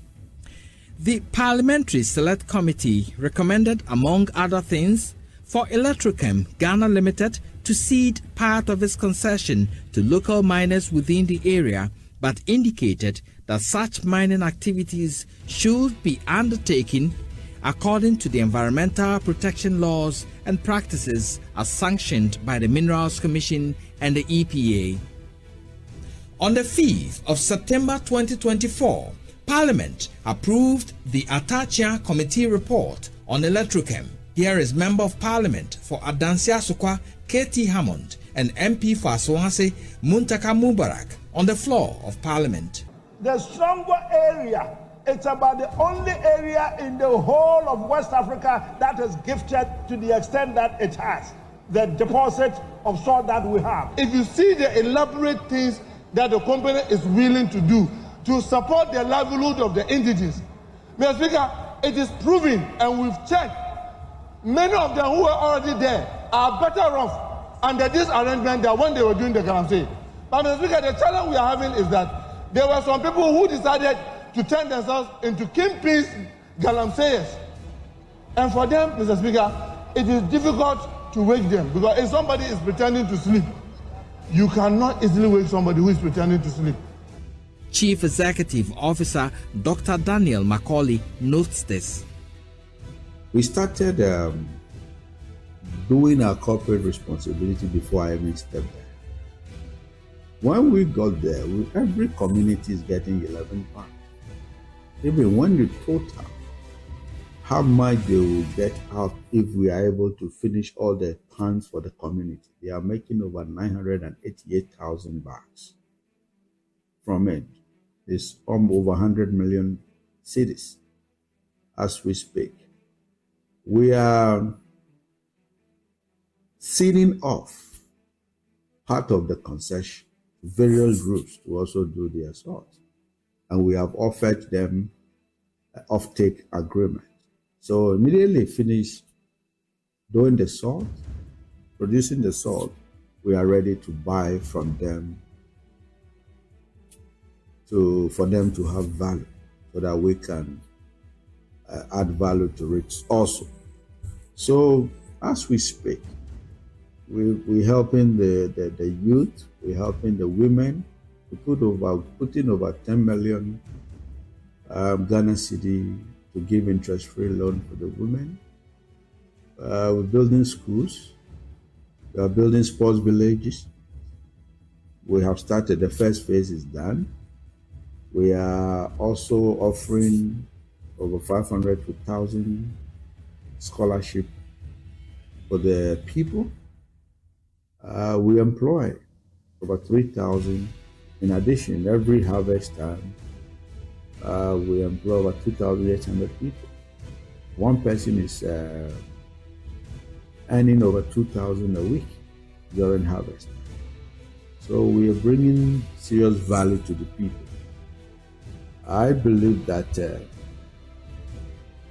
anywhere you reach in terms of mining, there will be some discerning voices, and you have to listen to them. It is very important to listen to them and educate them to look into the future, because we want everybody in Adan to benefit, though you cannot satisfy every single person on the street, but the benefit is already being realized by the people. I want them to have the ownership mentality. They have to be part of it. They know, they should see that this is their own, and this is what is coming to change the next generation. This is what is coming to change Adan. Already Adan is already changing. The whole place is being, there's value. Now the place is, people give significance to Adan because of electrical. It's a very rich place. I really like the people. They are very cooperative. And I think majority of them, over 90% of the people, have seen the future. So they have to be part owners of this project. For 55 years, the Adan salt mine has not been developed. This is the first time an investor has gotten the full support of traditional authorities for the commercialization of the Songo salt. Electrochem Ghana Limited has pumped in investments of $100 million and has plans of listing on the stock exchange. Dr. Daniel Macaulay is Chief Executive Officer of Electrochem Ghana Limited. Currently, we are going on the stock market. This everybody coming from Adan will definitely be part of this. We have invested over $120 million into Songo. We are investing more in terms of technology and skill, in terms of infrastructure. So it hasn't been easy. And somebody must brave it. This is our country. And I stand for Ghana, I stand for the youth. And I want to see this country grow to his maximum. From an artisanal salt mining field of Songo to an industrialized, commercially focused venture, Electrochem hopes to change the fortunes of the people through sustainable employment opportunities, corporate social responsibility initiatives, and a global reputation for Songo Ghana salt. In the next 10 years, I'm looking at us doing over 8 to 10 million metric tons out of Adan. We have to look at scale. We're looking at a bigger scale. This is an industry that can give birth to many industries. I'm just leading. A lot of industry will be given birth out of this industry. And a lot of SMEs. We're talking about women, we're talking about chemical companies. We're even building a university, a chemical university, out of this research. So it's a dream that is being realized as we speak. So we're talking about Ghana and Africa as a whole. So I'm standing and I'm braving to make sure that this comes. I risk with my own resources. In life, 99% of the people will say you're wrong. It's either you are making history or you are making a big mistake.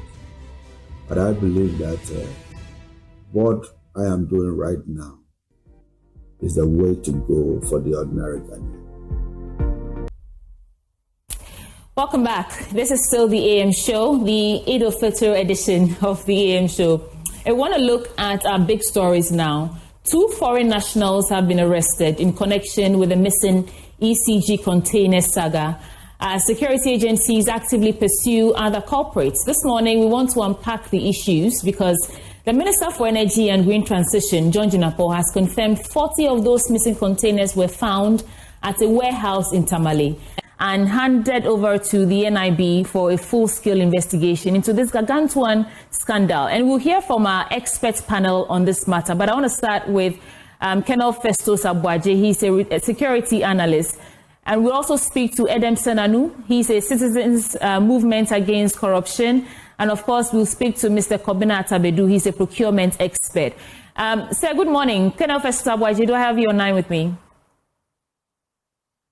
Good morning, and thanks for having me. Great. So before we start the conversation, I want us to look at what we know so far.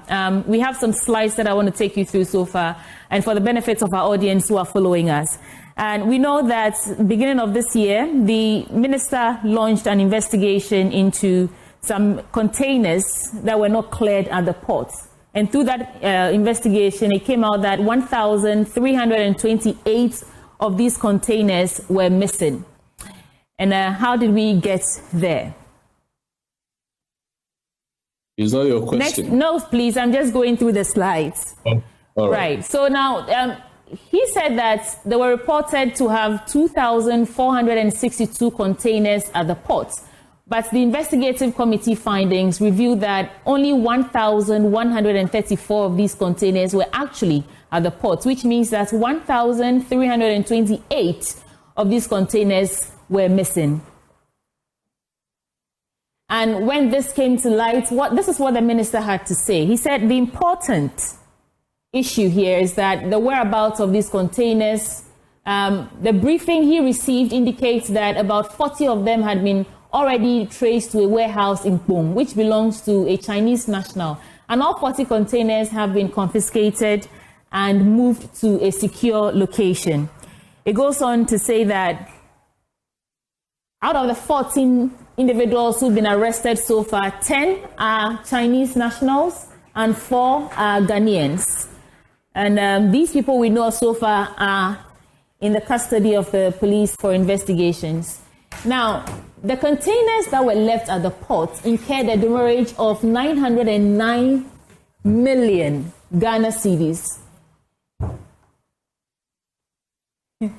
This is interesting because there was a dedicated fund that was supposed to be used to clear these containers at the port, but they said because of financial constraints, they couldn't continue that. And then they contracted 2 companies to handle this task. These companies, it turns out that one of them didn't have the license to take on such a contract. And these are the companies. We have Dawad's Bonds Limited and Mint Logistics. Now, okay, let me come to you, sir, and ask, since all these issues have been coming to light, what sense did you make of these missing ECG container saga, sir? Well, thanks once again, and my compliments to my co-panelist. I've heard various descriptions of this ECG saga. Some have referred to it as inefficiency. Others have suggested it's mismanagement. I think those descriptions are understatements. And that what we are looking at, or what is staring us in the face, is clear organized criminal activity. For now, based on the report that you have cited, the technical committee's report from the ministry, there is no citation or evidence of external actors being involved. But nevertheless, within the country, it is an organized criminal activity. And if we go back decades to the era of General Champon, this is clearly economic sabotage by a few individuals, and unfortunately, by institutions the state has set up to promote the well-being of the state, i.e., the state's national security. From what you've read, I'll come back to the itemized national security issues, but we're all in this country. We know the periodic power outages And the explanations that the ECG and other experts give, some because of aging equipment, resulting in transmission losses. If I'm not mistaken, maybe 30% of the power generated during distribution is lost. Because those cables and those other materials that we find on our pylons age with time. Every day when the African sun rises, they expand. In the evening, in the night, when the temperature cools down, they contract. And if any one of us has done basic science, expansion, contraction, expansion, contraction, over a period of time will result in degradation. Right. Which is why ECG, being the managers of power distribution, need to import material to replace the aging material. And that is where the problem starts. That by diverting this equipment, by the way, we are not talking about containers. I think that is also another misperception, that everywhere you read containers, they are not containers. They are not empty containers. They are containers filled with ECG equipment, either cables, either meters, or transformers, and probably more items. So those are things that are being diverted, not the metal containers. Okay, and Kenna, we'll get incisive with the issues. But you said there's an organized criminal network. I'm curious to know where, within the ECG or at the port operations? Where is this criminal network? Let me go through the list that I have. Based on the report that all of us are citing, the technical committee's report. First of all, are the CEOs or the managing directors of ECG. And in that report, two of them have been mentioned. The immediate past MD, Dubik Mahama, then my own relation from Ashanti Achimjo, Kwame Ajimambudu, if I'm not mistaken. Now, Dubik was the one who in 2022 came and stopped the practice of weekly payments of 5 million cedis to the Finance Committee's account to enable ECG to clear the containers or the equipment at the harbor. He stopped it. Kwame Ajimambudu is cited as also having authorized questionable procurements. Now, you probably forcing me to go into the plot, but the outgone MPP government, whose Ministry of Finance and its Minister of Finance have also been mentioned in the report. First of all, the government provided inaccurate container figures in the transition report. The MPP government said there were 3,000. Well, we know that when they went to the harbor, there weren't 3,000 containers or equipment. There were far less, which have been mentioned in the report. Then number 4, you have the Director of Procurement, Premises and Estates. Now, who is the one who actually does the procurement? Now, who cites orders from above? A certain influencer. Obviously, this influencer, the number 5 of the conspiratorial gang, must be a politically connected person, if not a minister or if not somebody influential in the MPP administration. I've mentioned the Minister of Finance. Then you have the unnamed official, I've mentioned that, unnamed influential figures and so on. Now, all of these capabilities are what caused the ECG to pay the demurrage of about almost a billion. I would prefer to call it a billion, just 100,000 or 91,000 cedi share. Then we know that the containers were supposed to be at a port, a customs port, not a free port. Now, to get these containers out, you need to follow procedures. So now, Dubik Mahama unilaterally decides that 2 clearing agents at least one of whom is not even registered with the customs as a clearing agent or customs house agent, to clear those goods. And on top of that, they are awarded contracts. Now, one of them, what's his name? Mink,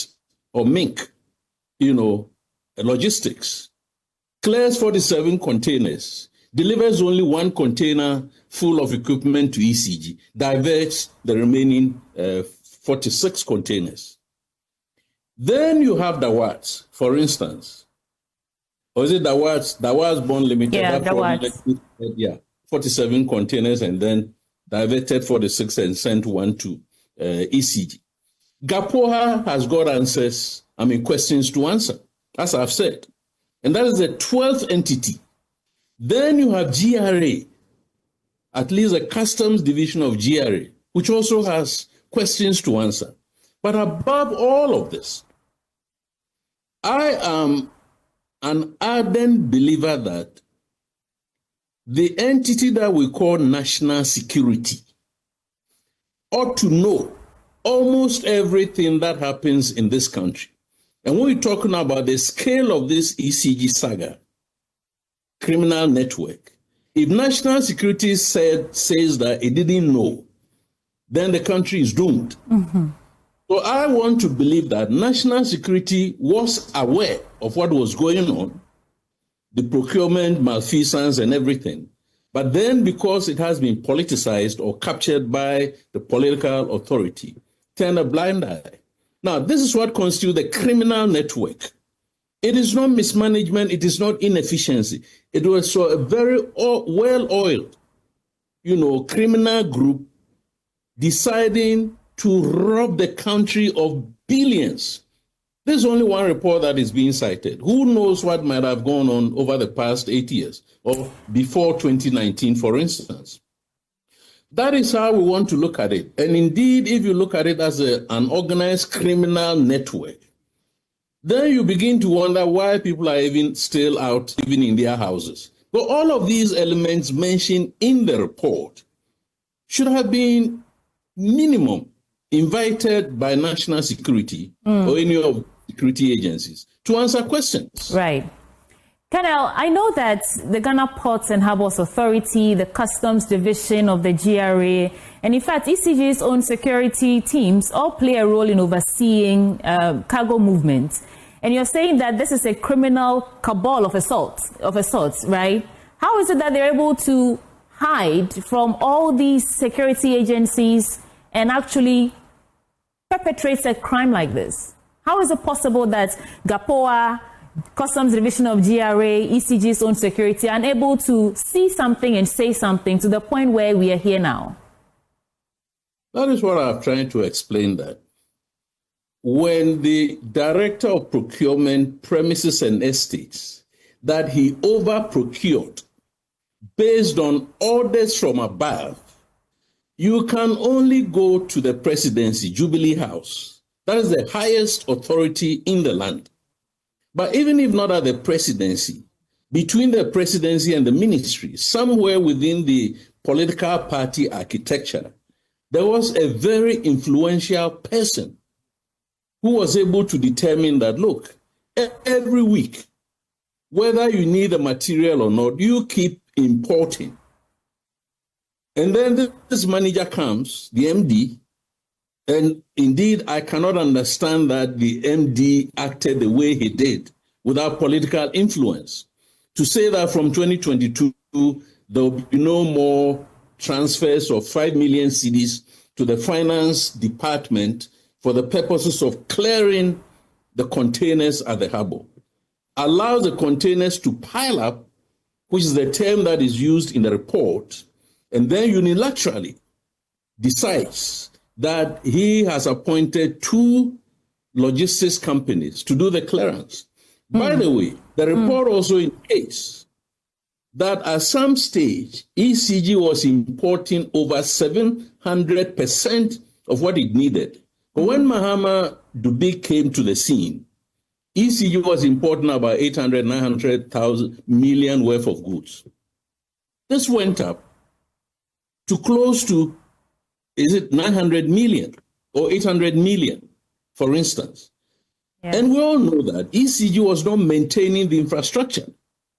It ended up diverting these materials to companies now to melt and then process into ingots or whatever and re-export at a time when our infrastructure has deteriorated and creating constant, let me call it doomsday, power outages. I mean, this is criminal. Right. This sabotage, as I started by saying, if we were in the days of a champon, and somebody called me this morning from Addis Ababa and said, look, let me give you my 2 cents before you appear on this Joy show, that people were killed during a champion's era for far less than these amounts that we are talking about. And the businesses that are going down and under because there's no power to sustain production, the individuals, the health facilities who need power in order to deliver health. Yeah.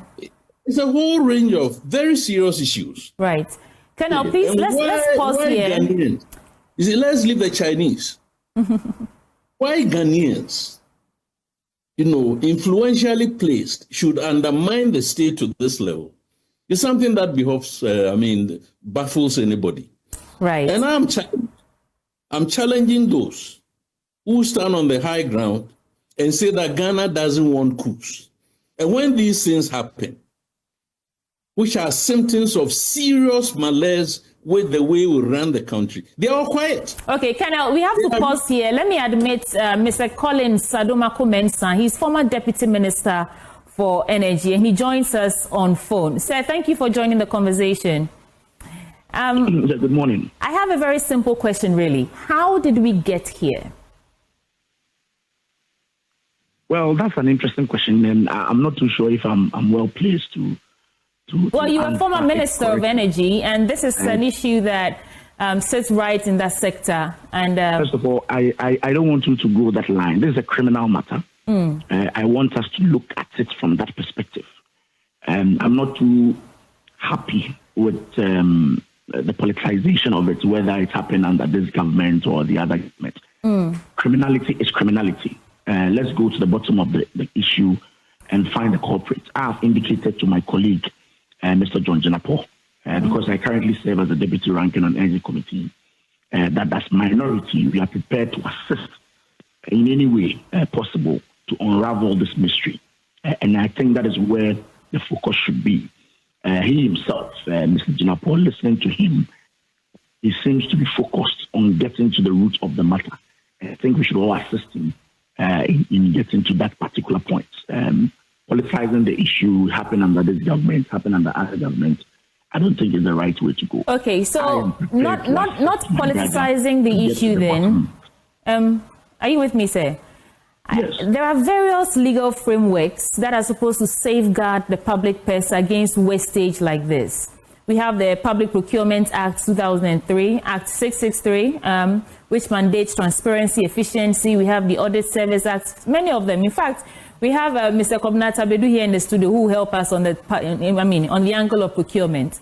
So without the politicization, if you were to make an educated guess as to how we arrived here, what do you think happened? The point I'm making is that I'm not saying people shouldn't be blamed for what has happened. I am saying that let's focus our attention on getting to the root cause of the issue. A minister assumes office. He's giving a report as to the number of containers at the ports, and that ECG is unable to clear it, and it's attracting demurrage. He sets up a committee to investigate. The committee report comes out, and it turns out that the figure he was given turns out to be extremely even lower, what is being told. The aftermath of it, the BNI investigations, tracing it to the ports, tracing it to some warehouses and all that, obviously creates some very, very uncomfortable situation. And I myself, I'm not happy about it. If you listen to the debate on the floor, when this issue came up, we all came to the conclusion that, hey, let's support the minister to ensure that we get to the bottom of the issue. Obviously, there has to be some connivance. The vessel that brought in the containers are known. All the containers are serialized. We all know the numbers. We know the content. We know the consignee, which is ECG, who virtually owns the containers. We know the clearing agent who goes to the ports to clear. We are aware of the custom processes at the ports to get something of this nature out. And so definitely there has to be some connivance between those interested parties. Right. And I'm saying that I'm happy the minister has launched a full-scale investigation into this matter. Mm-hmm. For me, as a former deputy minister, of course, this didn't come to my attention. Don't forget that I joined the ministry just 6 months to the end of our administration. Mm-hmm. So this information didn't come to my attention. I've had the opportunity to speak to other colleagues, former colleagues of mine, who also say that this did not come to their attention. So I am all for the investigations. I had an interview on Metro TV where Mr. Jinapo was called in. He indicated that apparently Dubik, who was the immediate past managing director, claims, and he told me personally that he was not called during the investigation. I would have wished that during this whole process, he being the managing director who supervised that sector during that time, would have been given a hearing to understand his perspective. But Mr. Jinapo assured that while the investigation is ongoing, he'll be given an opportunity to speak, to explain his part of the story. That, I think, is the way to go. And as I said, on the minority side on the committee, we are prepared to assist in any way possible to ensure that we get to the bottom of this issue. Right. And I want us to listen to Afenyo-Markin and, reacting to these issues and more. But I'm curious, Mr. Adomaku-Mensah, is it possible for this sort of connivance, like you say, to happen without the knowledge of the substantive minister and all the key sector players that you yourself have just outlined? Is it possible that none of them caught wind of this thing happening under their noses? Well, personally, I didn't get wind of it. As I said, I joined 6 months to the end of our tenure. I didn't get wind of it. But my understanding of the processes, the ministry does not micromanage ECG. A lot of these procurement processes happens at the entity level. It does not pass to the ministry for approval. If ECG wants to bring in a container of a generator or something, they do not necessarily have to come to the minister for approval. They have a board, and I'm sure the managing director has a limit as to how much he can commit the company to a contract or that. So that does not come to, we don't micromanage the institution. Would you say that this step that the energy minister, Mr. Jinapo, took is micromanagement? Because he's the minister, he saw some discrepancies in the figures that have been reported and what's actually there, then launch an investigation. So he was given a handing over note. He decided to verify the authenticity of the handing over notes, and this has come up. And I have to say, and I think we should just assist him to get to the bottom of the issue. Okay, so the minister at the time, do you think did due diligence? If he did, would we be here now? I'm trying to understand your question. What do you mean by the minister? Well, you say that there's connivance. You're saying that none of you were aware that this happened. And you also said that the ministry doesn't micromanage, which would have been a way to bring this issue to bear. I'm asking. Your line of questioning obviously is trying to push a blame onto a minister who I'm trying to understand how we arrive here. A scandal of this magnitude, and you're saying that no one in the ministry at the time knew that this happened. It's all me as a former deputy minister. I was at the 6 months, and I'm saying I didn't know. If you're asking me to guess whether the minister was aware, I will not be able to say so. All right, let's listen to Afenyo-Markin now. He's been reacting to this. To try and equalize. How come containers at the ports, containers that have arrived, the bureaucracy at our ports, they say the containers are missing. Mr. Speaker, it is true that when these containers come, there is some connivance with some customs officials, and they sell these containers, these cables that ECG needs after the supplier has been paid. They sell the container and then people resell back to ECG. Are we pretending we don't know? Instead of us to pay attention and kill the rot, then we come here, then MPP, NDC. So now they say, oh, maybe it's happening under MPP, it's happening under NDC. No. An honorable minister, I know what you can do. If we can give you support to do it, you must adopt a posture, a non-partisan posture, and tackle the rot. But if we all want to approach it, MPP, NDC, Mr. Speaker, it will remain. NDC will spend 4 years, 16 years, 20 years. The same thing will be there. They will come into opposition, and the same thing would arise again.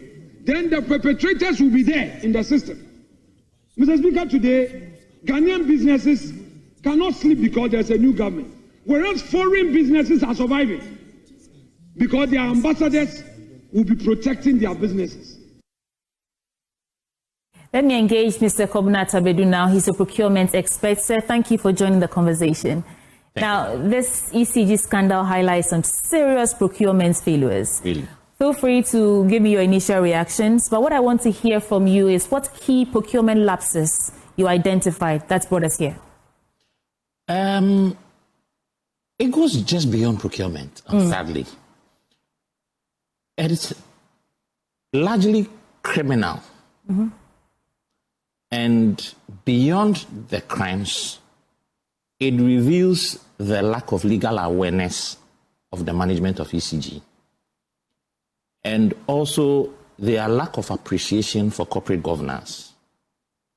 Now, I speak to the lack of legal awareness because, you see, procurement is not just regulated by 663.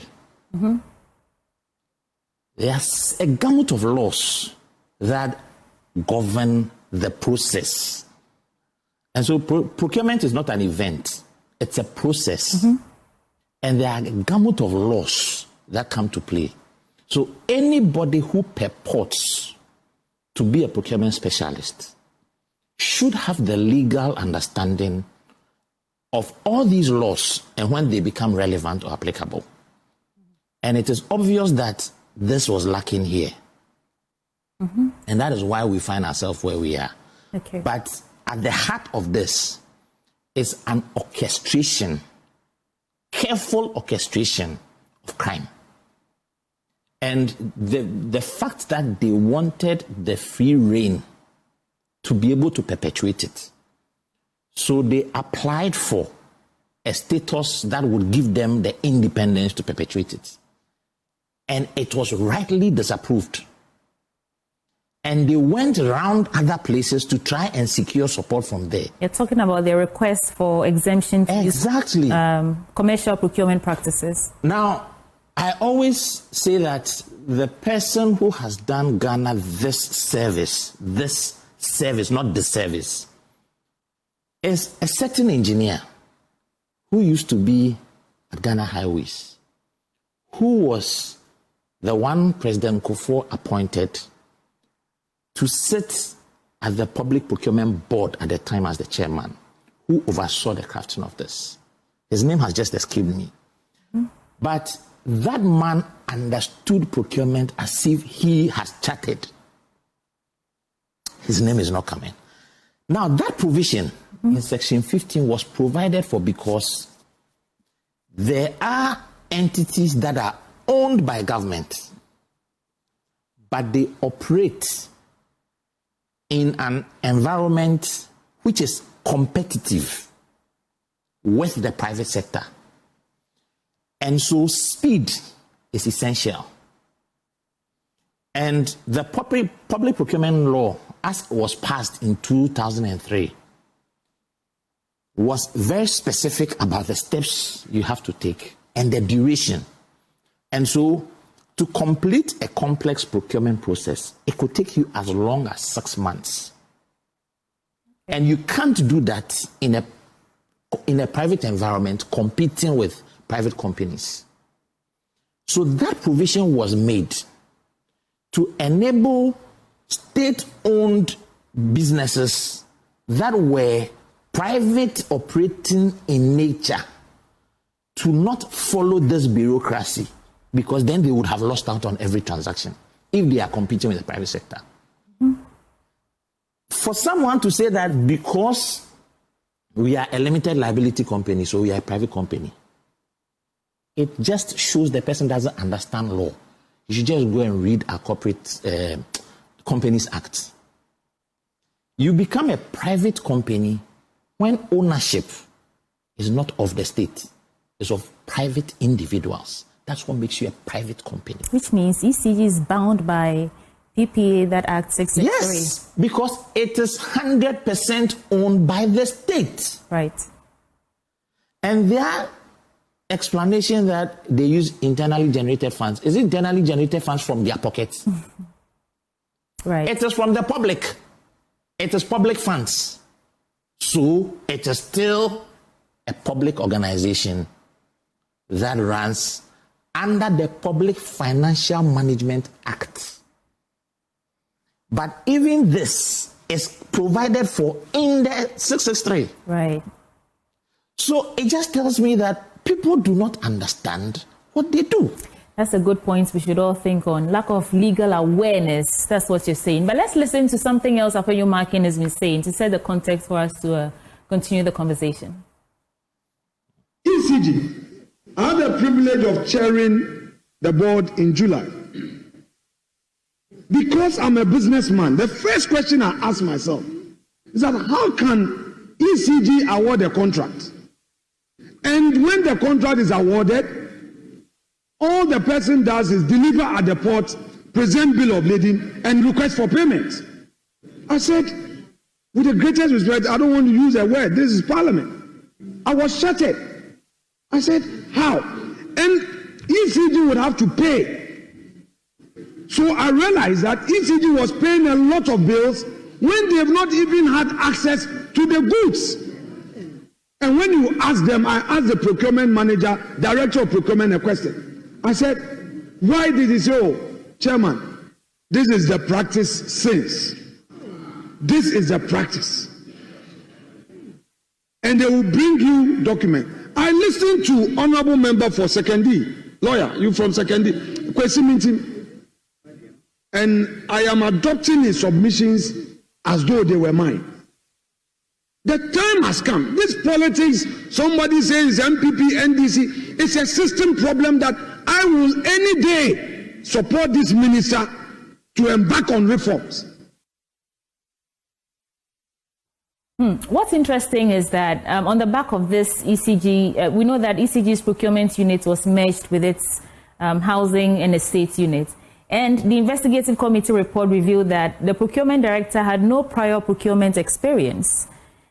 How much do such structural weaknesses contribute to stuff like what we're seeing right now? A doctor in Col.Aboagye perform a heart surgery when he hasn't been trained to be a cardiologist. So it's absolutely crucial. Do you think you can have a lawyer practice in court in front of the bench and he is not called to the bar? Well, we have, along that line, we have instances where individuals have read the law for themselves and defended themselves without a lawyer. No, the court allows you to go to court without a lawyer. Yeah. But you can't go to court and hold yourself out to be a lawyer. A lawyer, right. You go to jail. It's criminal. It's impersonation. You think that's a contributing factor to what we're seeing? And this problem, listen, I'm putting it on record. When President Akufo-Addo appointed the board back in 2017, or no, his second term, I wrote to him personally to tell him, I sent a copy to his office myself. I sent a copy to the Council of State. I sent a copy to Parliament, to the Speaker. And I wrote to him to point out that he's in violation of two acts, 663 and 651. 651 is labor law, 663 Procurement Act as amended. And I pointed out to him that there is a provision in the act that says that the chairman should be qualified, competent, and experienced. And I quoted the definitions of both from Black's Law Dictionary. For someone to be defined as competent, he should have been trained and examined and possibly licensed. For someone to be experienced, he should have held the job and done it. So you can't call yourself a procurement person when you haven't been examined, you haven't gone to school, and you haven't held a title, a job that requires that you practice procurement. While that is crucial, Afenyo-Markin was just saying that the man said it's some sort of laid down procedure. It's what he came to meet. It's a practice. So, yeah. It doesn't make it right. So you see, the problem is that I said it here with Samson on Newsfile some time back, that if a fish will rot, it starts from the head. If the composition of the board that was supposed to regulate the practice is defective, you shouldn't be surprised that this will happen.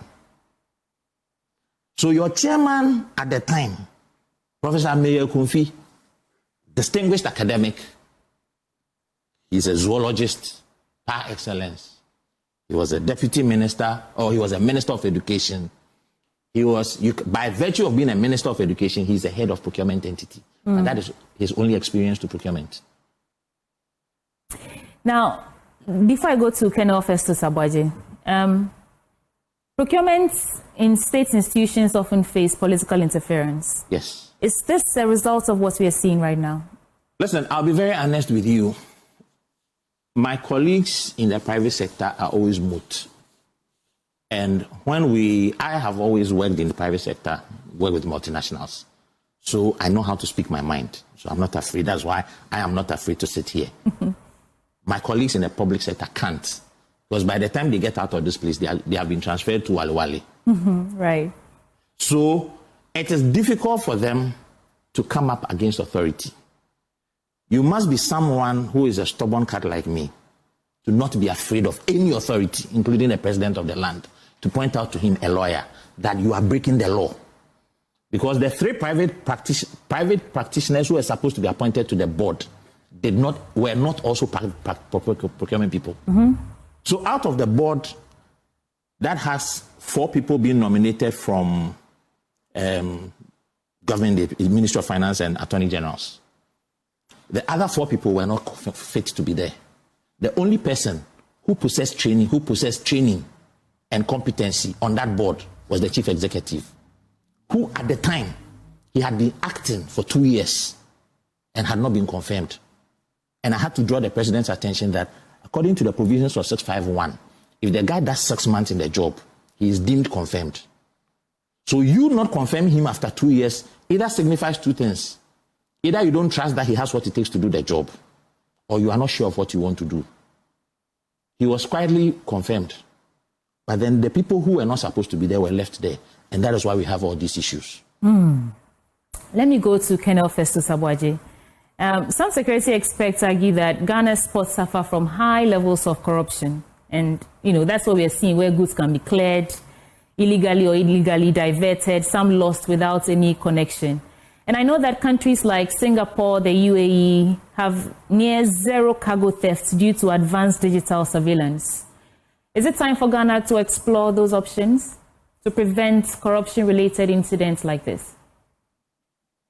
Well, I think your question presupposes that technology can address issues of dishonesty. That is, it's not founded at all. Behind the use of technology are human beings and systems, governance systems, procurement systems, port systems, and so on. So if persons within each of these institutions, clothed with appropriate authority, decide now to engineer a criminal network that cascades, all of these sectors, the technology alone cannot do much. And I'm aware that we have digitally transformed the port services. At least the past vice president used to make a lot of noise about how technology had been installed to do ABCD, shortened procedures eliminate the human interface and so on. And yet, the government which supervised over the installation even got its figures wrong by reporting 3,000, when 3,000 probably was not the right figure at the port. So behind every corruption, of course, you can hack into technology and get it to do things that it shouldn't do. So this corruption is corruption institutionalized by human beings. And I read you a list of about 13 entities. Granted that sometimes I want to say the Ministry of Energy, as the Honorable Admaku-Mensah said, he was there for only 6 months. I think somebody else, Napo or so, was there before him. So within that ministry, which I have counted as one, you probably are looking at 2 or 3 or 4 individuals. The same with the Ministry of Finance. Of course, the former minister, given his longevity, was able to stay there for as long as he wanted. But come to the ECG, which is one entity, you had different or multiple managing directors. You've not asked me, but I'm more interested in the security risk. You see, the expert, Mr. Atabedu or Beduata, has focused on the procurement aspects. You have had the minority leader, as usual, orchestrating certain things on the floor of the House. Honorable Admaku-Mensah has come to say, let's remove politics out of it. Yet it's impossible to remove politics out of it. Because it is politics that send all those entities there that we are talking about. Now, we are talking about the energy sector. The first national security risk is energy security risk. But given the way and manner in which ECG has misconducted itself and denied the state of resources that it needed to maintain the infrastructure, which has resulted in constant power outages, which have implications for many sectors, the health sector, the industrial sector, and so on. Ghana's ability to maintain and expand its electricity grid is severely compromised. Probably some of the cables that we've seen and the meters and so on were meant to expand rural electrification. Now, all of that has gone down the drain because a criminal cabal, this is not malfeasance, it's not inefficiency. Of course, they use the conduit of procurement breaches or whatever to orchestrate organized criminality. Then you have economic stability threat. I'm trying to suggest that the national security threat are not physical threats, like an external power coming to attack us or some terrorist. You see, but the economic stability of this country has been affected by this ECG malfeasance, by accumulating poor storage fees. The 1 billion that could have done a lot in many different sectors has gone waste. Although the poor services probably would have made a bit more profit. Then you have the service delivery. What is ECG set up to do is to supply electricity or distribute and get people to use that. Look, it took me 3 years as a postpaid customer to move from the tie grid, because I use solar, to go to 3-phase prepaid. 3 years. It was only at the time when the government was changing that I got it. Since I got it, for about 3 months or so now, I've paid not more than 30 Ghana cedis. And that amount, excludes the 100 cedis credit that I had. 30 Ghana cedis over 3 months. But every month, ECG was charging me 450 Ghana cedis. They had decided that every day I consumed 8.06 kilowatt hour. So at the end of the month, they multiplied by either 30 days or 31 days. I decided at some stage that ECG was stealing from me, and I refused to pay. So I've got an accrual there. But indeed, if my account is audited scrupulously, ECG has stolen my money. Every month, 450 or 400 or 350 Ghana cedis. So the public service delivery is another area where national security has been affected. The individuals who need the power in order to go about their livelihoods, hairdressers, saloons, the malls, all of them have been denied this quality service. Then you have the external vulnerabilities. You see, I suggested earlier on that the report had not indicated some external interests. But I won't be surprised that those who were shipping the items to us probably are part of a certain international organized crime network. So whether we needed the items or not, in collusion or connivance with Ghanaian entities, the items were brought in. Now that seriously endangered, our vulnerabilities or worsened our vulnerabilities. Then the political instability. Of course, the Honorable Adumaku Mensah said, don't let us politicize it. But on the floor of the House, the minority leader was playing politics. The fact being that it is governments that institute some of these mechanisms or measures. So we cannot run away from the fact that a government decided to appoint people, as Mr. Beduata has said, who technically should not have been part of the ECG. Indeed, I've never been a board member before. But at the international level, I was CEO for a Pan-African organization that worked under a board. So I know how boards function. Right. Board chair who takes over that structure cannot excuse himself or herself by saying that this is what I meant. When you met the malfeasance, did you take steps, to rectify the gaps and the loopholes? And so you didn't. I will not jump to conclusion that maybe they benefited, but the mere fact that these politically appointed persons, including the MDs, one of whom is my relation from my village, sat there and supervised over this criminal network, speaks a lot about the political nature of it. So you're going to have the NDC, debate as usual, as the minority leader was referring to. And that doesn't augur well for political stability. And the last security threat that I have here is the erosion of public trust in this democratic project that we have embarked on. You remember I mentioned Kutu Champon style.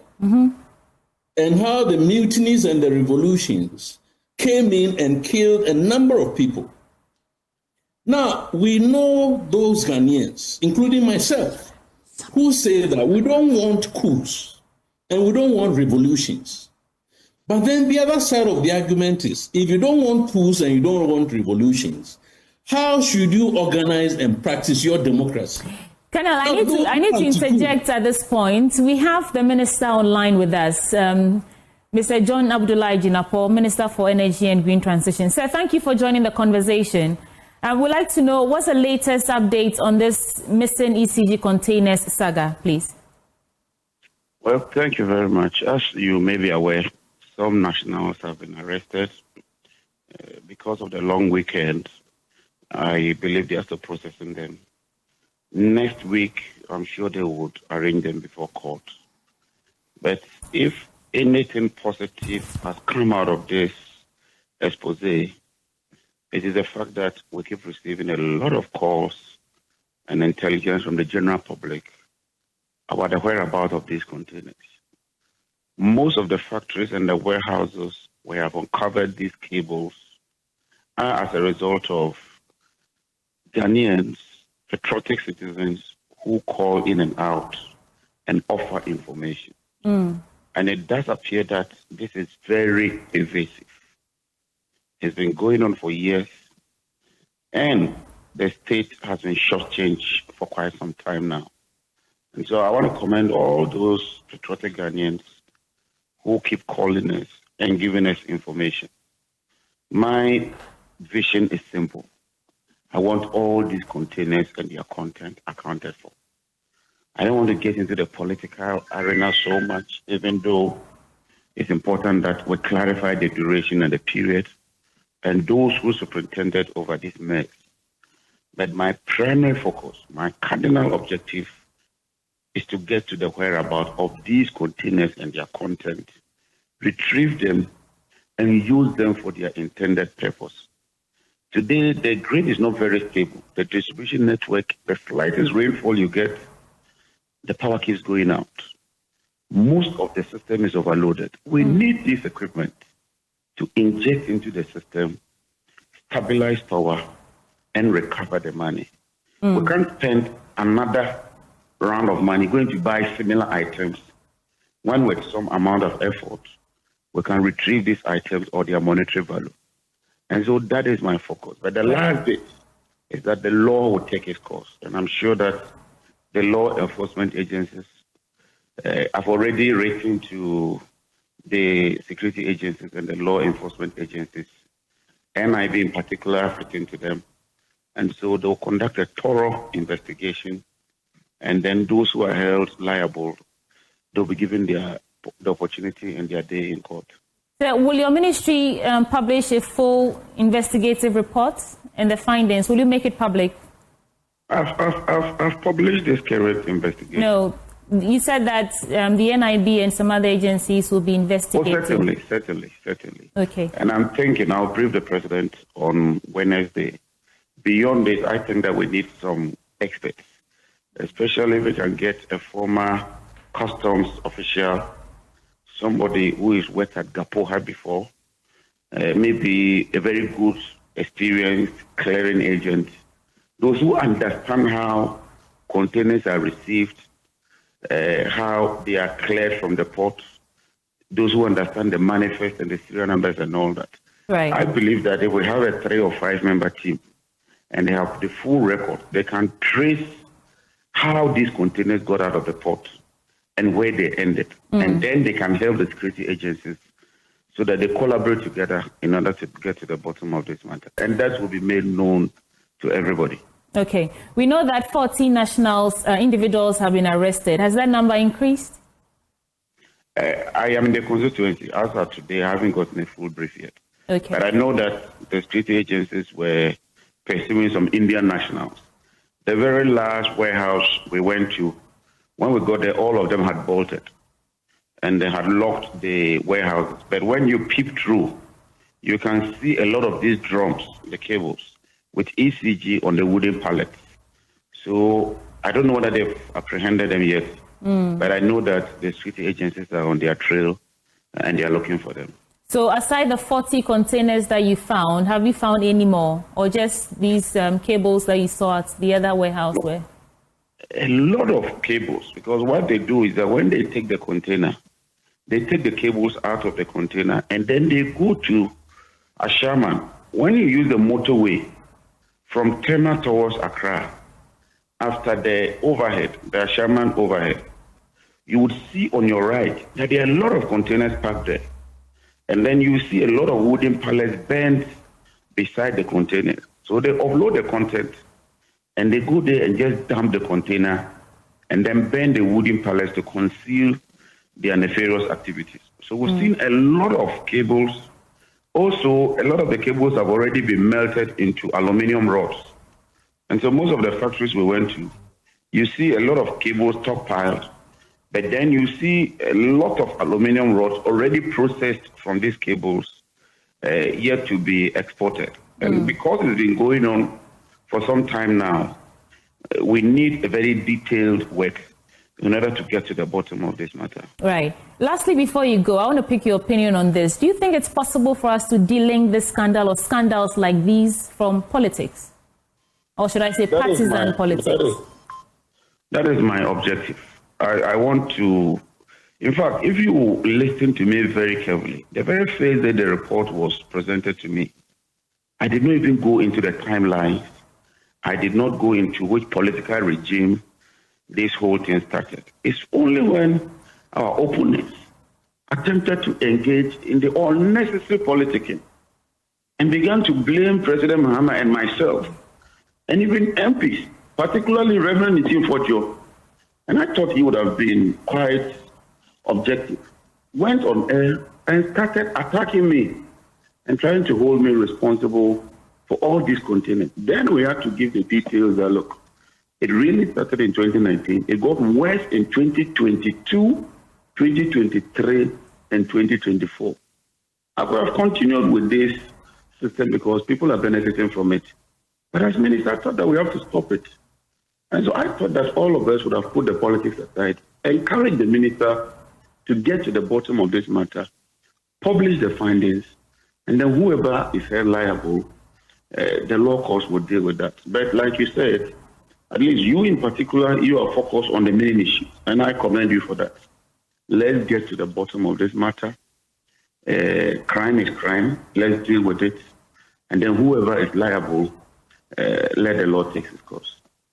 Col.Aboagye Judapo, the Energy Minister for Energy and Green Transition, thank you for joining us. And I want to ask Mr. Collins Adumaku-Mensah to reflect on this for me briefly. You seem to disagree that we cannot link this to politics. Do you still hold that view, that we can discuss this without the partisan politics of it? Absolutely. I just listened to my brother, John Jinapo, and he was spot on.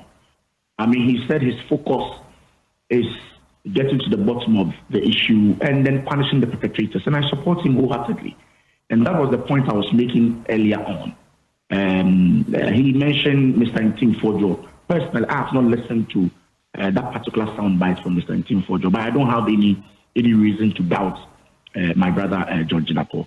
My focus, and I've said this a couple of times on radio, on TV, that whoever is responsible for these acts should be brought to book. And I support the minister in his far-reaching investigation that he intends to undertake. I'm all for it. It cannot be that the container, 1,328 containers, will vanish into thin air from the port when there are all kinds of officials, or you go to the lot of protocols at the port to get these things out. I mean, how callous can you be to pick a container belonging to the state or ECG and go to sell it to another person and then have it melted, then taken out and brought to you at a higher cost? This certainly is not right.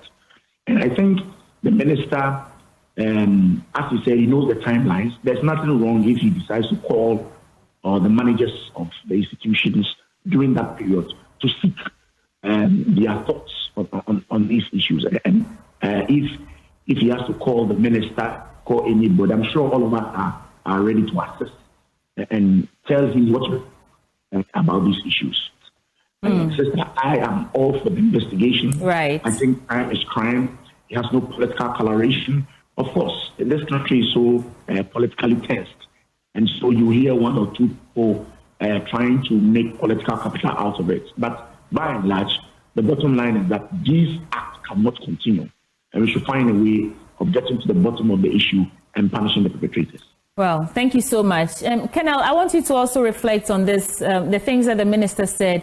And you had, yes, outlined the risks, the security risk. I'll come back to you to look forward, look ahead, how we can tighten our belts. But quick reflections, and I'll come back in studio. Well, let me, first of all, finish on the sixth risk that I started discussing, which is the erosion of public trust in the democratic project that we have embarked on.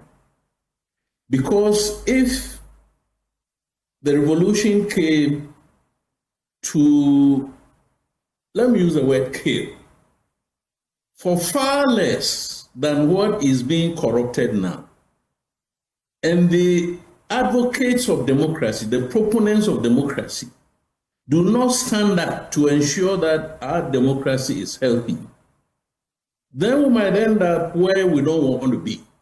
And that's a very serious risk. Because many people are saying that, okay, rather than say, okay, let's work with the minister, people are saying that if Ghanaians don't help this Mahama administration to reset Ghana, there might probably not be a chance for us to continue on this democratic project. But my very humble advice to the minister is that unless the experts, the foreigners, were the ones who went to the harbor to clear the containers and their contents. Then the Ghanaians who colluded with them, but they didn't even collude. The Ghanaians established a criminal organized network in order to take the items and sell to the foreigners. So I want to hear the minister say that so-and-so Ghanaians have been arrested, so-and-so board chairs and board members, so-and-so directors of procurement at the ECG, have all those clearing agents who were not even, recognized, registered as clearing agents, have also been arrested. But we must not give the impression that it is the foreigners who are undermining our democratic integrity. It is us Ghanaians. And I gave a list of about 13 entities who were involved in the criminal network. So I beg the Honorable Minister, please arrest, invite, detain, and stringently interrogate the Ghanaians who are at the bottom of this criminal enterprise. We need to overhaul it in order to be able to reset ECG. Of course, people like Mr. Atta will say that we need to overhaul the ECG board itself, and who are appointed as ECG chairs and managing directors and procurement directors and so on. And that is the only thing that I want to say. Right. Because ECG has become the milk cow of the political class. That is what is happening. And that is why some people don't want us to say we should, or say that we should not politicize it. What is going on? Right. It's a political enterprise. Okay. Mr. Tabedu, hearing the word overhaul, I'm tempted to ask, is it time for us to overhaul our entire procurement system?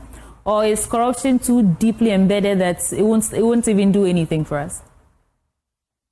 I can agree with the minister on, and then agree with Kenna on.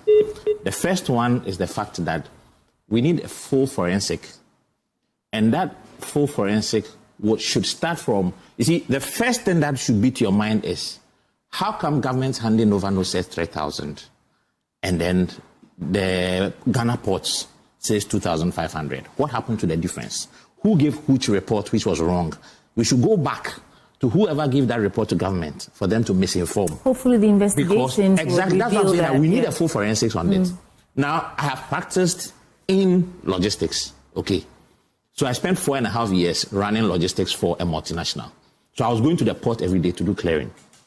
Now, anything that enters this country enters the country through a manifest. So if you see these containers there, they all have locations. Yeah. They all have identities. So those containers he's saying they saw there, you can go and pick the container number. You go to the shipping line who owns the container. They'll be able to tell you the last time that container sat on any of their vessels. So you can trace from manifest to getting out of the port. Now, security at the port and the number of national security operatives who are in the port, it will beat my mind that containers can leave the port without them knowing. It's not possible. Right. So if they go back, they should go to court first, seek a court order to subpoena information from every possible source, and I can give them directions.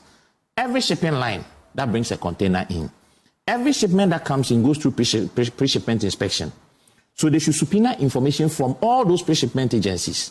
If every shipment that has come consigned to ECG from this period to this period, then they can begin to tally. So if you get 5,000 from inspection agencies, and you get 3,000 from shipping lines, and you get 2,500 from Ghana ports, what happened to the difference? What it means is that there's a possibility that a shipment that was meant for ECG never even got to a shipping line. But by virtue of, if they say that they were paying on CIF, so goods come to the port. It's called Incoterms. And excuse me, I'll have to take us back to a bit of theory for people to understand. It's called Incoterms, and we have different kinds of Incoterms. So if they were paying at port, it means they were paying on CIF basis or CNF basis, cost and freight, or cost insurance and freight. Now, you use that Incoterm when you are dealing with a foreign national or a foreign body who is not based in your country, doesn't have the ability to come and clear the goods in your country and deliver. So for risk management, a foreign company that is supplying to you can say that I can't manage the risk associated with your end of the chain. So I will limit my risk. Either I sell X warehouse to you, it means I'll sell to you at my warehouse. You come and take it. Or deliver at port. I will deliver to you at the port. You manage your freight. Or I can put it on a vessel to you. Once it comes to you, I have no business. Now, because ECG is a self-declarant, I can understand why they would want to operate on CIF basis or CNF basis so that their customs agency would now take it over when it gets to the port and clear it through the system. So but that's not what happened. You see, Afenyo-Markin was saying that they are giving the contracts to local companies.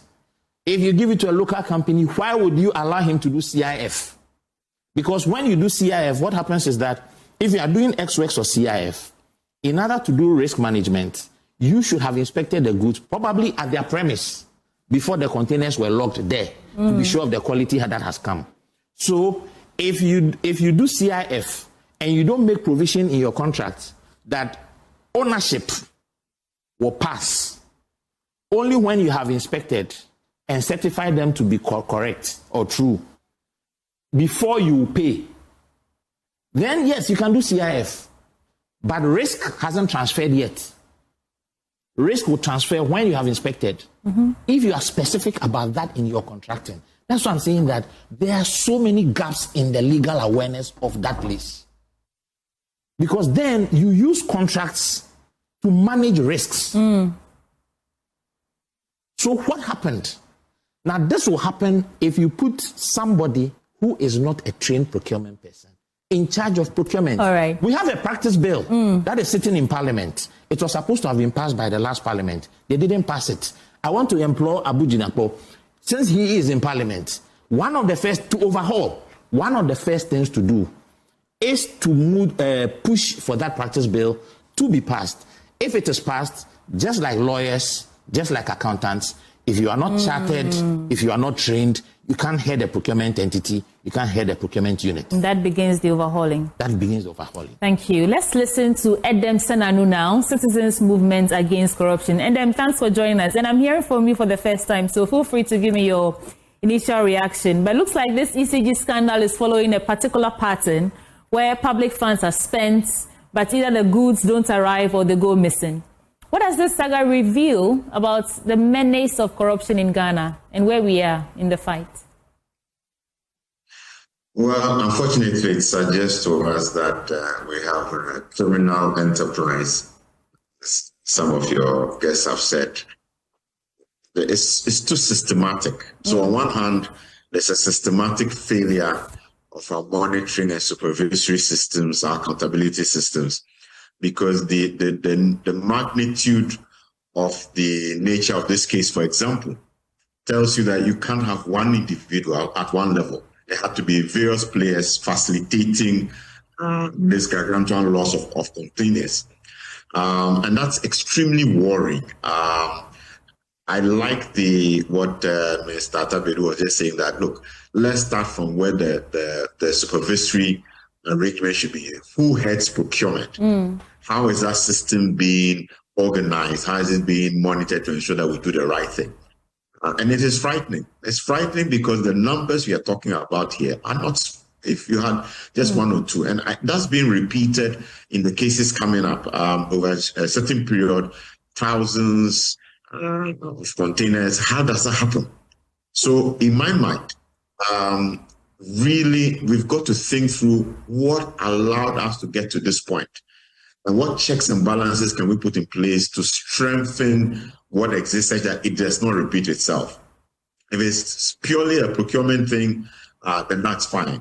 But it still beats my mind that we're able to get all these containers missing and nobody raised the flag until a subsequent government. That is worrisome. Somebody should have noticed this. Some red flag should have come up at some point. Are these materials that were not needed for specific projects? Was nobody keeping their eye? And this is why that forensic audit went through the entire ministry and saying who was responsible for what, who should have followed up. We must hold people accountable such that we don't have this situation where people think that they can get away with this kind of impunity. Do you think this is something the Office of the Special Prosecutor should take up, Madam? No, I honestly speaking, it seems bigger than the Office of the Special Prosecutor. If I had my way, we should be establishing some kind of commission of inquiry. You need, I think, a diverse group of peer persons with expertise to try and understand. Was saying cross-sectional. Yes. Yeah. You certainly need a multi-skilled team to try and unearth what has happened, because there's so many dimensions. It's not funny. But I mean, we are grateful that somebody has discovered it. Looks like we have a network interruption over there. But you see, I think that every time these issues happen, it's like private sector actors colluding with government officials. And perhaps we don't have proper anti-corruption frameworks, legal frameworks to prevent that from happening. So what he spoke about the law, what I was going to say is that under our existing, if you witness a crime and you do not report it, and there's investigation and it is found that you were aware of the perpetration of the crime, you are charged for abetment. So there are people in ECG who knew what was happening, who could have blown the whistle. We have a Whistleblower Act, but how effective is it? And how do we protect people who blow the whistle? Listen, the reason why people do not blow the whistle is simply because they will not be protected. In fact, they will be given up. Do you think the PPA should have real-time audit powers? PPA has audit powers. It has real-time audit powers? It has audit powers. Now, listen. Okay, so let me backtrack. You prepare a procurement plan somewhere. At the time this was drafted, we prepare our budgets in January. Right. But it is Col.Aboagye who moved it to November so that the budget will be approved before the financial year will start. So the procurement planning process started earlier, normally around June, July. The reason why you need to do that is you need to estimate your operations for the next financial year, plan what you buy, put them together, add them to the budget that will be aggregated at the ministry level. Mr. Sabelu, it's unfortunate I have to interject here. We have Reverend Ntimfojo. He wants to respond to some of the things that the Minister for Energy said. Reverend John Ntimfojo, thank you for joining us. He's ranking member on Defense and Interior Committee in Parliament. You have some responses there.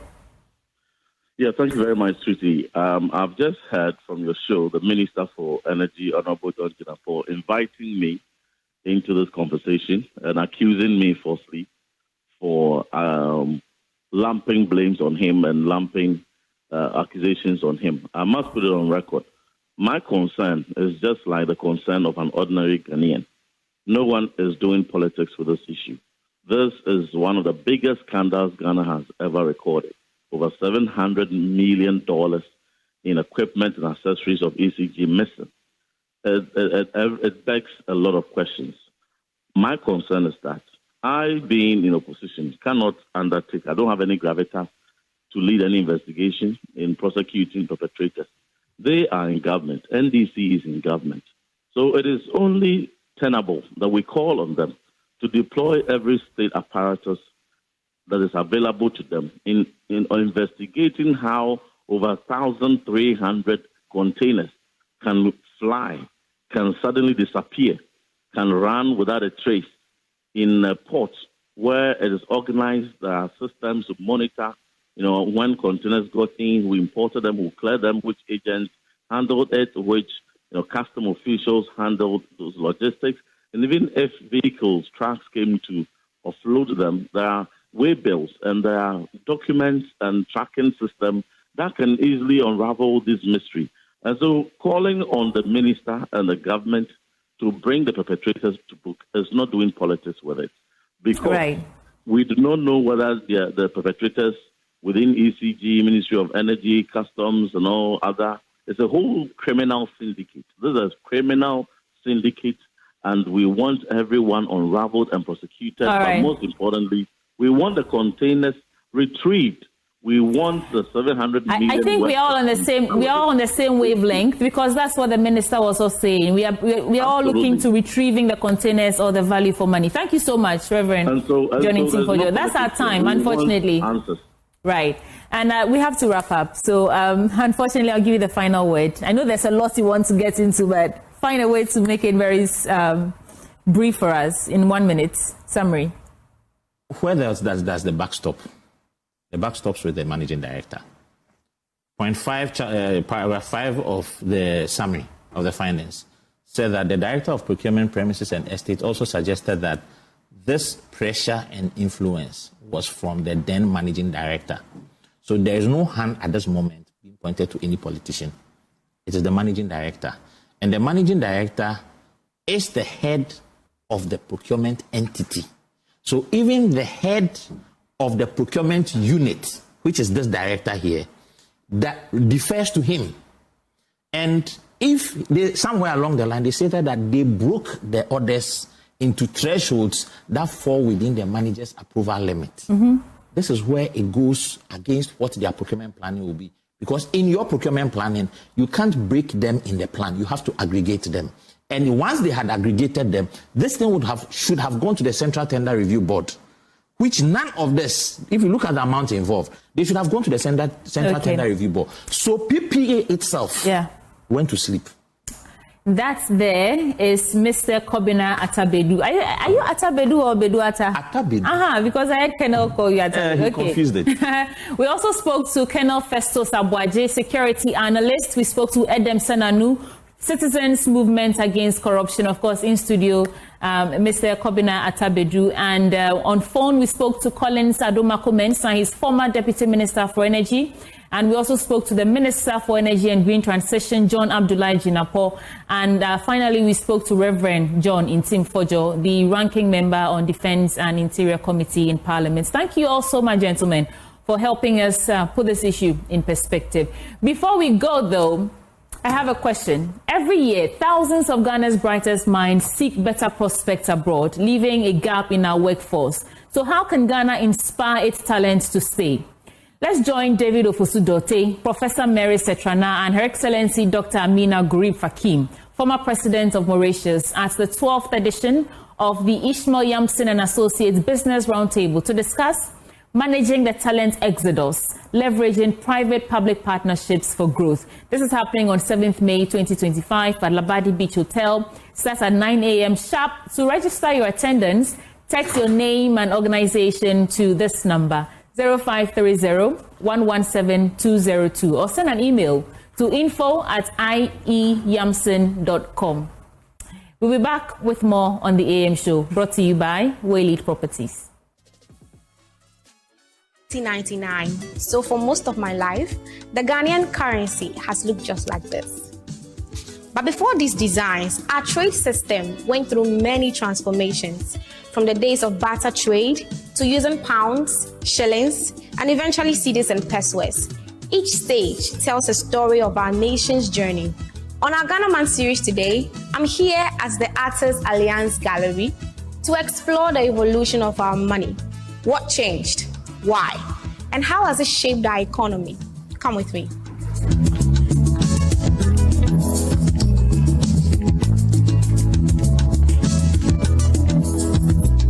Money, they say, makes the world go round. But it also tells a story of independence, leadership, and identity. Today, I take a step back in time to explore the people behind our city.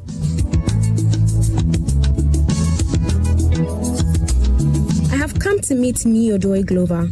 He is the general manager at the Artists Alliance Gallery. He'll be walking me through the evolution of Ghana's currency.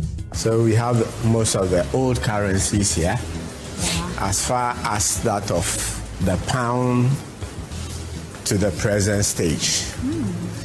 Yes. We have that of the pound here. Immediately, we took over from the British. We changed to the Ghana cedi, which has Kwame Nkrumah's head on it. This is the first cedi. That is the Kwame Nkrumah cedi. This money was used whilst Kwame Nkrumah was in power. But Nkrumah's presence on our currency was short-lived. After his overthrow in 1966, his image was removed, reflecting political shifts and historical rewriting. Immediately he was throned, we stopped using it, and we started moving into other currencies. Yes, we termed this money Kwasianity, that's all. So you can understand how, when we overthrew Kwame Nkrumah, how we felt about him. To even describe his head on our money as Kwasianity, that's all. First president of Ghana. The first president of Ghana. I thought we loved him so much because of the good things he did. Yes, we did. But when he was overthrown, most of the stories that was told about him, about Kankan Nyame, how he was using our children's blood and all those things. So there was that intention of finishing him, destroying him with all that he's done. So I remember when we were young, this money had that description. Hence, we stopped using it. And we have to move on to other currencies. Ghanaian currency has since become a canvas for honoring national heroes. The 50 pesos coin celebrates Rebecca Nadede Aite, a businesswoman and activist who helped finance Ghana's independence. She was an entrepreneur. Then she was popularly known for selling flour, for baking bread. Okay. Yes, and she was also the #1 sponsor of the CPP party. Yeah, I heard that. Yes, so she helped in the fight for the independence. So we have her also here. Very necessary. We can't do away without our women. Yeah. Our women are very important in all parts of our life. Very important. So Rebecca Nadede Aite. We usually call her Dede Ashikenshan. So yes, Dede so flour. Dede flour. So whenever you see this, you know it's Dede flour. Yeah. And that is Tete Kwashi. The one we all say he was the first person who brought cocoa down to us. Dosia Kisie, she was the first nurse, and she was among one of those who helped that today we have the Nursing and the Midwifery Association. This Ephraim Mamu, our popular musician. He was a drummer. Composer of the national anthem. Of the national anthem. He was a drummer and he was a flute player also. And that is our popular Ya Santua of the Ashanti region. Beyond individuals, Ghana's banknotes also highlight national landmarks and industries. The Larabanga Mosque, cocoa farms, and the Akosomo Dam all appear on different denominations, symbolizing our heritage and economy.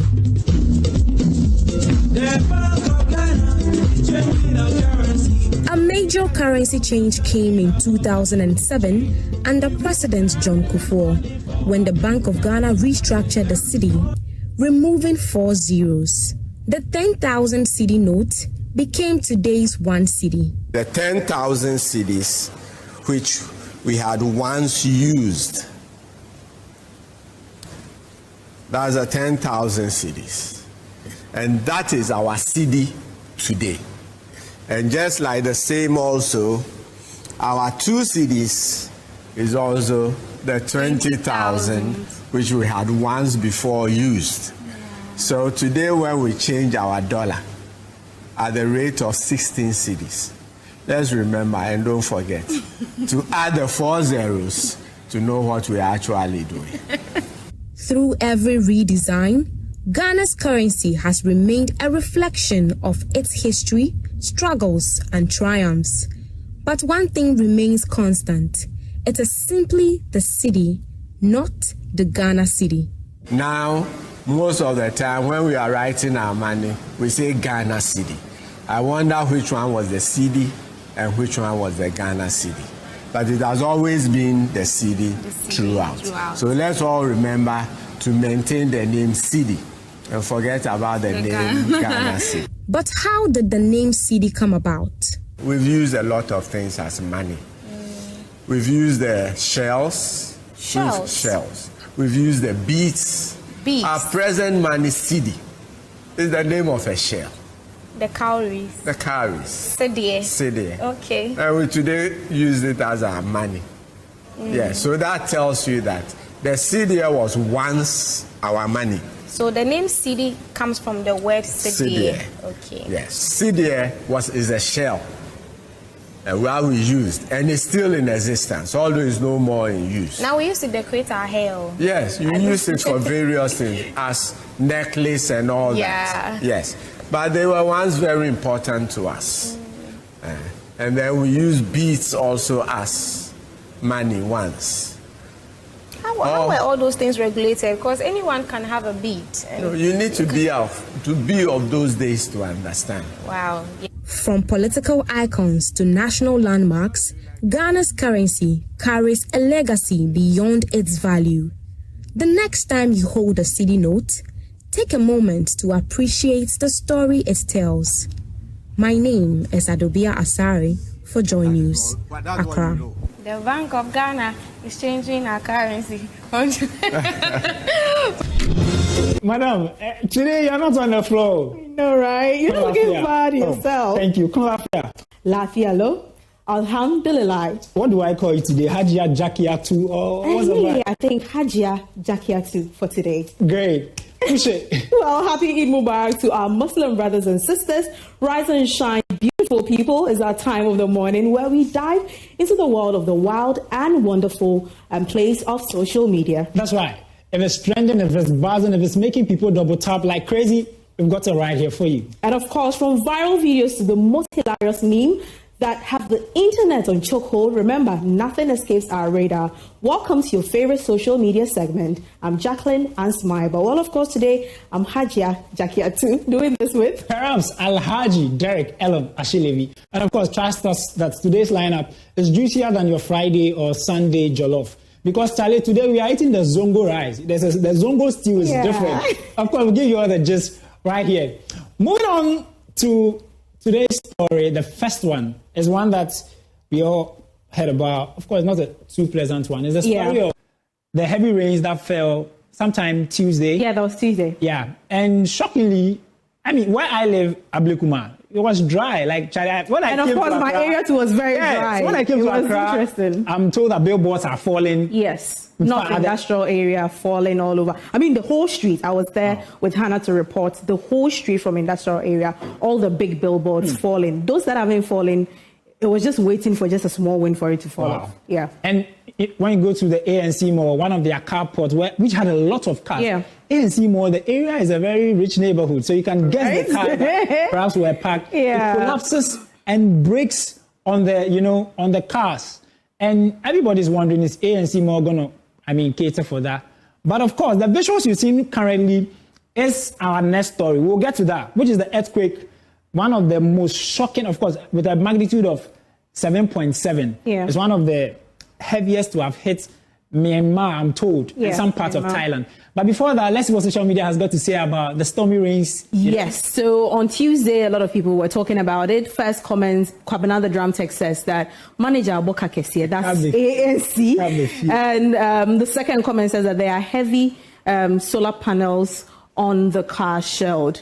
Akosia Nocturnal says that the rain was too much today, just that some of us didn't feel it. Yeah. In my area, for instance. Akia says that they must pay for the full damage for all the damaged cars, simply as a mall's responsibility. Well, Jackie, hold on that. But I'm sure you know that at most parking lots, there's a disclaimer. Yeah. That you park. I saw that on social media. You park at your own risk. That, the fact that it is there does not necessarily mean that the mall may cover. But people are also considering the fact that ANC Mall would want to have some goodwill and keep a very good name. So perhaps they may come. If those car owners have insurance, insurance companies will definitely pass through for them. The last comment here is, come see UPSA, 3-4 on some car. Charlie, the guy make lucky.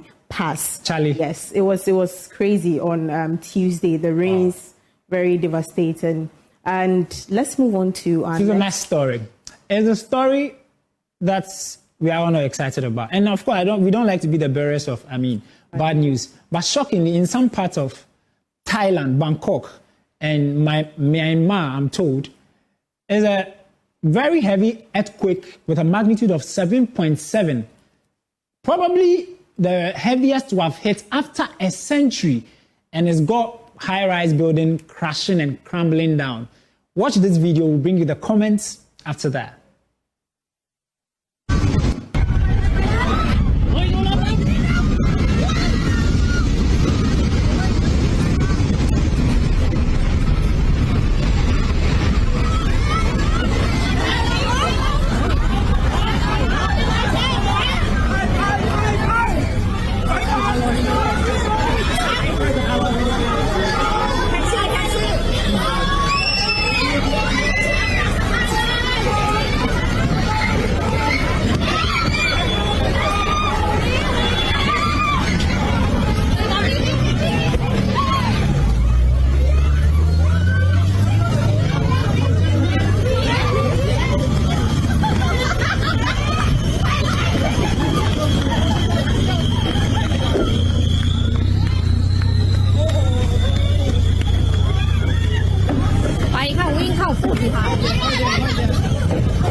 Charlie, this is a very sad reality. Yeah, it is. And according to BBC, about 19 hours ago, about 1,700 lives lost so far, and it's still counting. But we're hoping that there's something that's going to be done about this. Yeah, let's see what social media definitely has opinions. All right, so the first comment says that Jah have mercy. Charlie.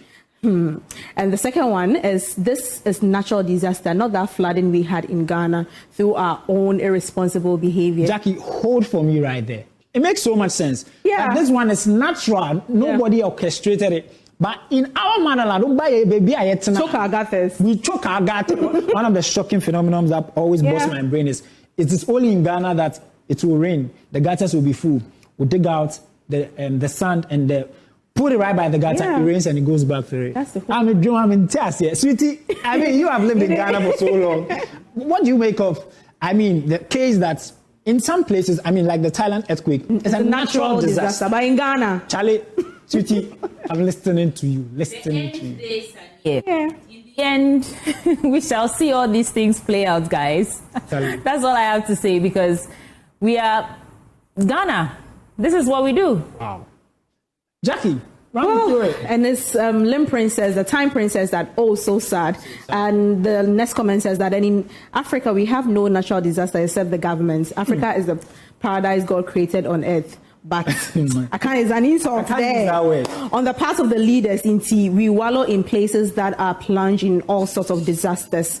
AM Legacy says that if you like, let 2 million buildings fall. I'll still choose there over Ghana. You see, Jackie, for this comment, it really hits me. I am doing the talk no the cook rice, telling people that, you don't leave Ghana, you go cook rice for here, you go feed make up. And somebody say, if things are better, the person wouldn't write this comment. Why would you even go to a place that is earthquake prone? Like, why? Man. Is Ghana that bad? Charlie, it makes me really wonder. I say, still is going to live. All right, moving on is our next story. It's a story that if I tell you how people were angry on social media about the former NSB Director General Col.Aboagye, who allegedly has diverted some $7 million. What is $7 million? Now $1 million. My brother is forever. Skanakasa said also is a lot. If you try to divide it and segregate it, it's a lot. But it was one of the big stories from Monday throughout. That was after the AG press conference on the updates on the oral cases so far. And social media, someone said that, that might not be in our comment, but someone says that if not for that, he never knew that we even had a National Signals Bureau. I didn't know. Apparently, my research has to do with that in terms of our cyber security and things. You get it? And of course, just so you know, this contract was procured with an Israeli company to give us a cyber security defense system. I mean, Ghana and Asia, when the internet went off, you know, so they're trying to take our tech and digitalize it. And so it was for the interest of the country. Yeah. And so it's quite sad that if it turns out to be true, I think a lot of people will be quite broken. Yeah. Let's run to comments and we'll bounce back to Sweetie Aborochi. Sure. So first comment, Kwesi Amwafo says that meanwhile the whole world was told that the challenges that confronted Ghana was as a result of COVID-19, whereas others were blowing cash upon cash. Hey, Ghana. Charlie. Next one says that this is wickedness. Surprisingly, majority of these criminal activities occurred during COVID period in 2020. Yeah, just so our audience know, the contract was signed in 2020. Yeah, COVID year. Yes, and the next one says that meanwhile the whole world was told that okay, it's still the same thing. Carlos Vela says that one day their children will come and tell our children that we are lazy, and they'll say their parents work so hard to give them a better life. He has an innocent face, so looks like a church elder of a Pentecost church. It says, well, no dreadlocks, no tattoos, no piercings. Because the narrative is that, I mean, you should be that, if you are a thief, you should you should look like, hey, Sweetie, what do you make of this story where a wise man once said, take advantage of opportunities. So if the opportunity comes your way and you take advantage of it, and that's the results we are seeing, God will judge us all. Wow. Very saddened by that. But you know, the updates on the case is that the bail condition initially was 200, it was more than 200 million Ghana cedis, but then they sued the AG and the update was that they've granted him, it's now been reduced to 80 million with 2 sureties. Yeah. And we're hoping to see what transpired in the upcoming weeks. All right, so let's move on to the next. Our very next story. ECG missing containers. Yes. It is only in Ghana that we can procure over 100,000 containers with ECG materials for all of us, and it gets missing. That's interesting. No, missing. More than 1,000. Jackie, you were there. Give me the juice out of this. So, you know, Friday we were with the minister and the whole national security team. Prior to, before that, they arrested some Chinese officials who they spotted that they were the missing containers. They saw the wires and all that. So when we went to these factories, we went to about 3 factories, it was 3 factories, and we got to see the wires. These wires that right you see right on the screen. These wires, some of them, they are turning them into aluminium poles, some into oars, some into aluminium blocks. Charlie. It's crazy, yo.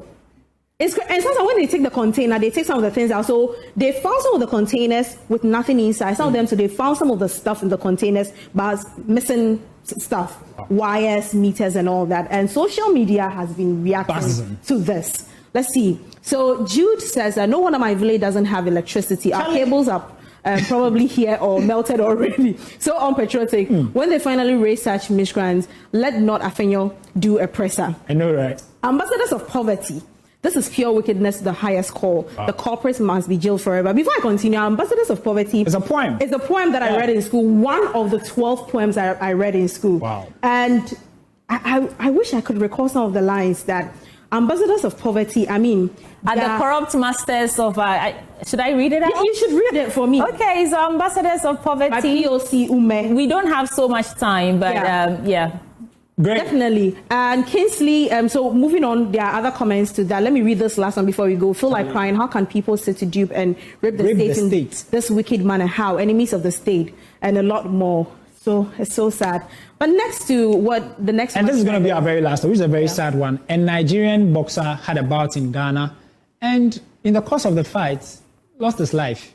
I mean, he collapsed, and when he was rushed to the Col.Aboagye hospital, he lost his life. Very sad. And if I tell you the situations around it, very sad. Initially, he was scheduled to fight on 28th of March, which was Friday, but the Ghanaian promoter for his Ghanaian boxer made an offer that he should lose the match so that he's offered $500 extra. So we know boxing is gambling. So you choose to lose the match and we give you extra 500. And the guy felt like, no, 500 is too small, Charlie.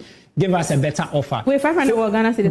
$500. So he didn't agree to it. So he didn't fight on Friday. On his way back to Nigeria, Aflao, he was called to come back and fight. And the routine is that you do a medical check the night before the fight. That's right. You cannot do a medical check on Thursday and fight on Saturday. If you had perhaps done a medical check on Friday, we may have known that perhaps you had a health complication, you know. That's all we've got for you today. Of course, if you're seeing us here today, we're so proud to celebrate our Muslim brothers and sisters. Yes. Doing this with the ever beautiful Ravishing Hajia Jakiatu. I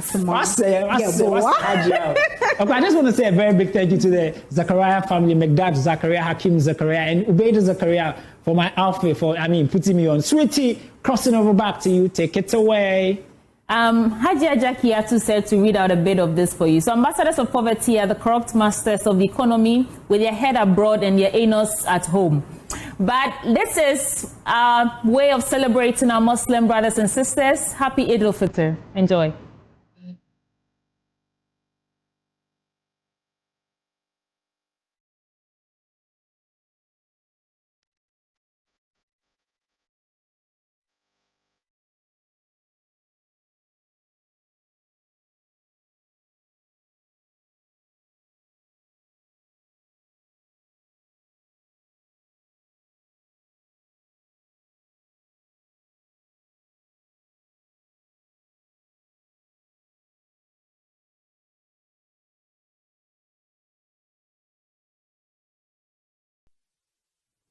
Well, Derek and Jakiatu, over to you to wrap up. As you know, Charlie, today make sure you eat some Songo rice. Yes. Don't buy the regular. From here, I'm actually going to taste that. Yeah, the part. Can I come along? Yeah, you should. You can come along. Yeah. What is Eid Mubarak without Songo rice? Thank you.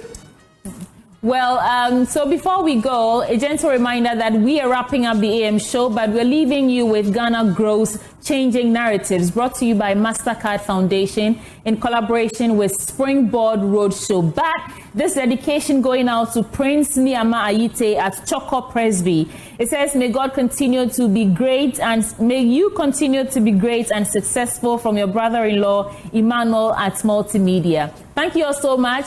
Happy Eid. Bismillah Rahman Rahim. Ameen. Bye.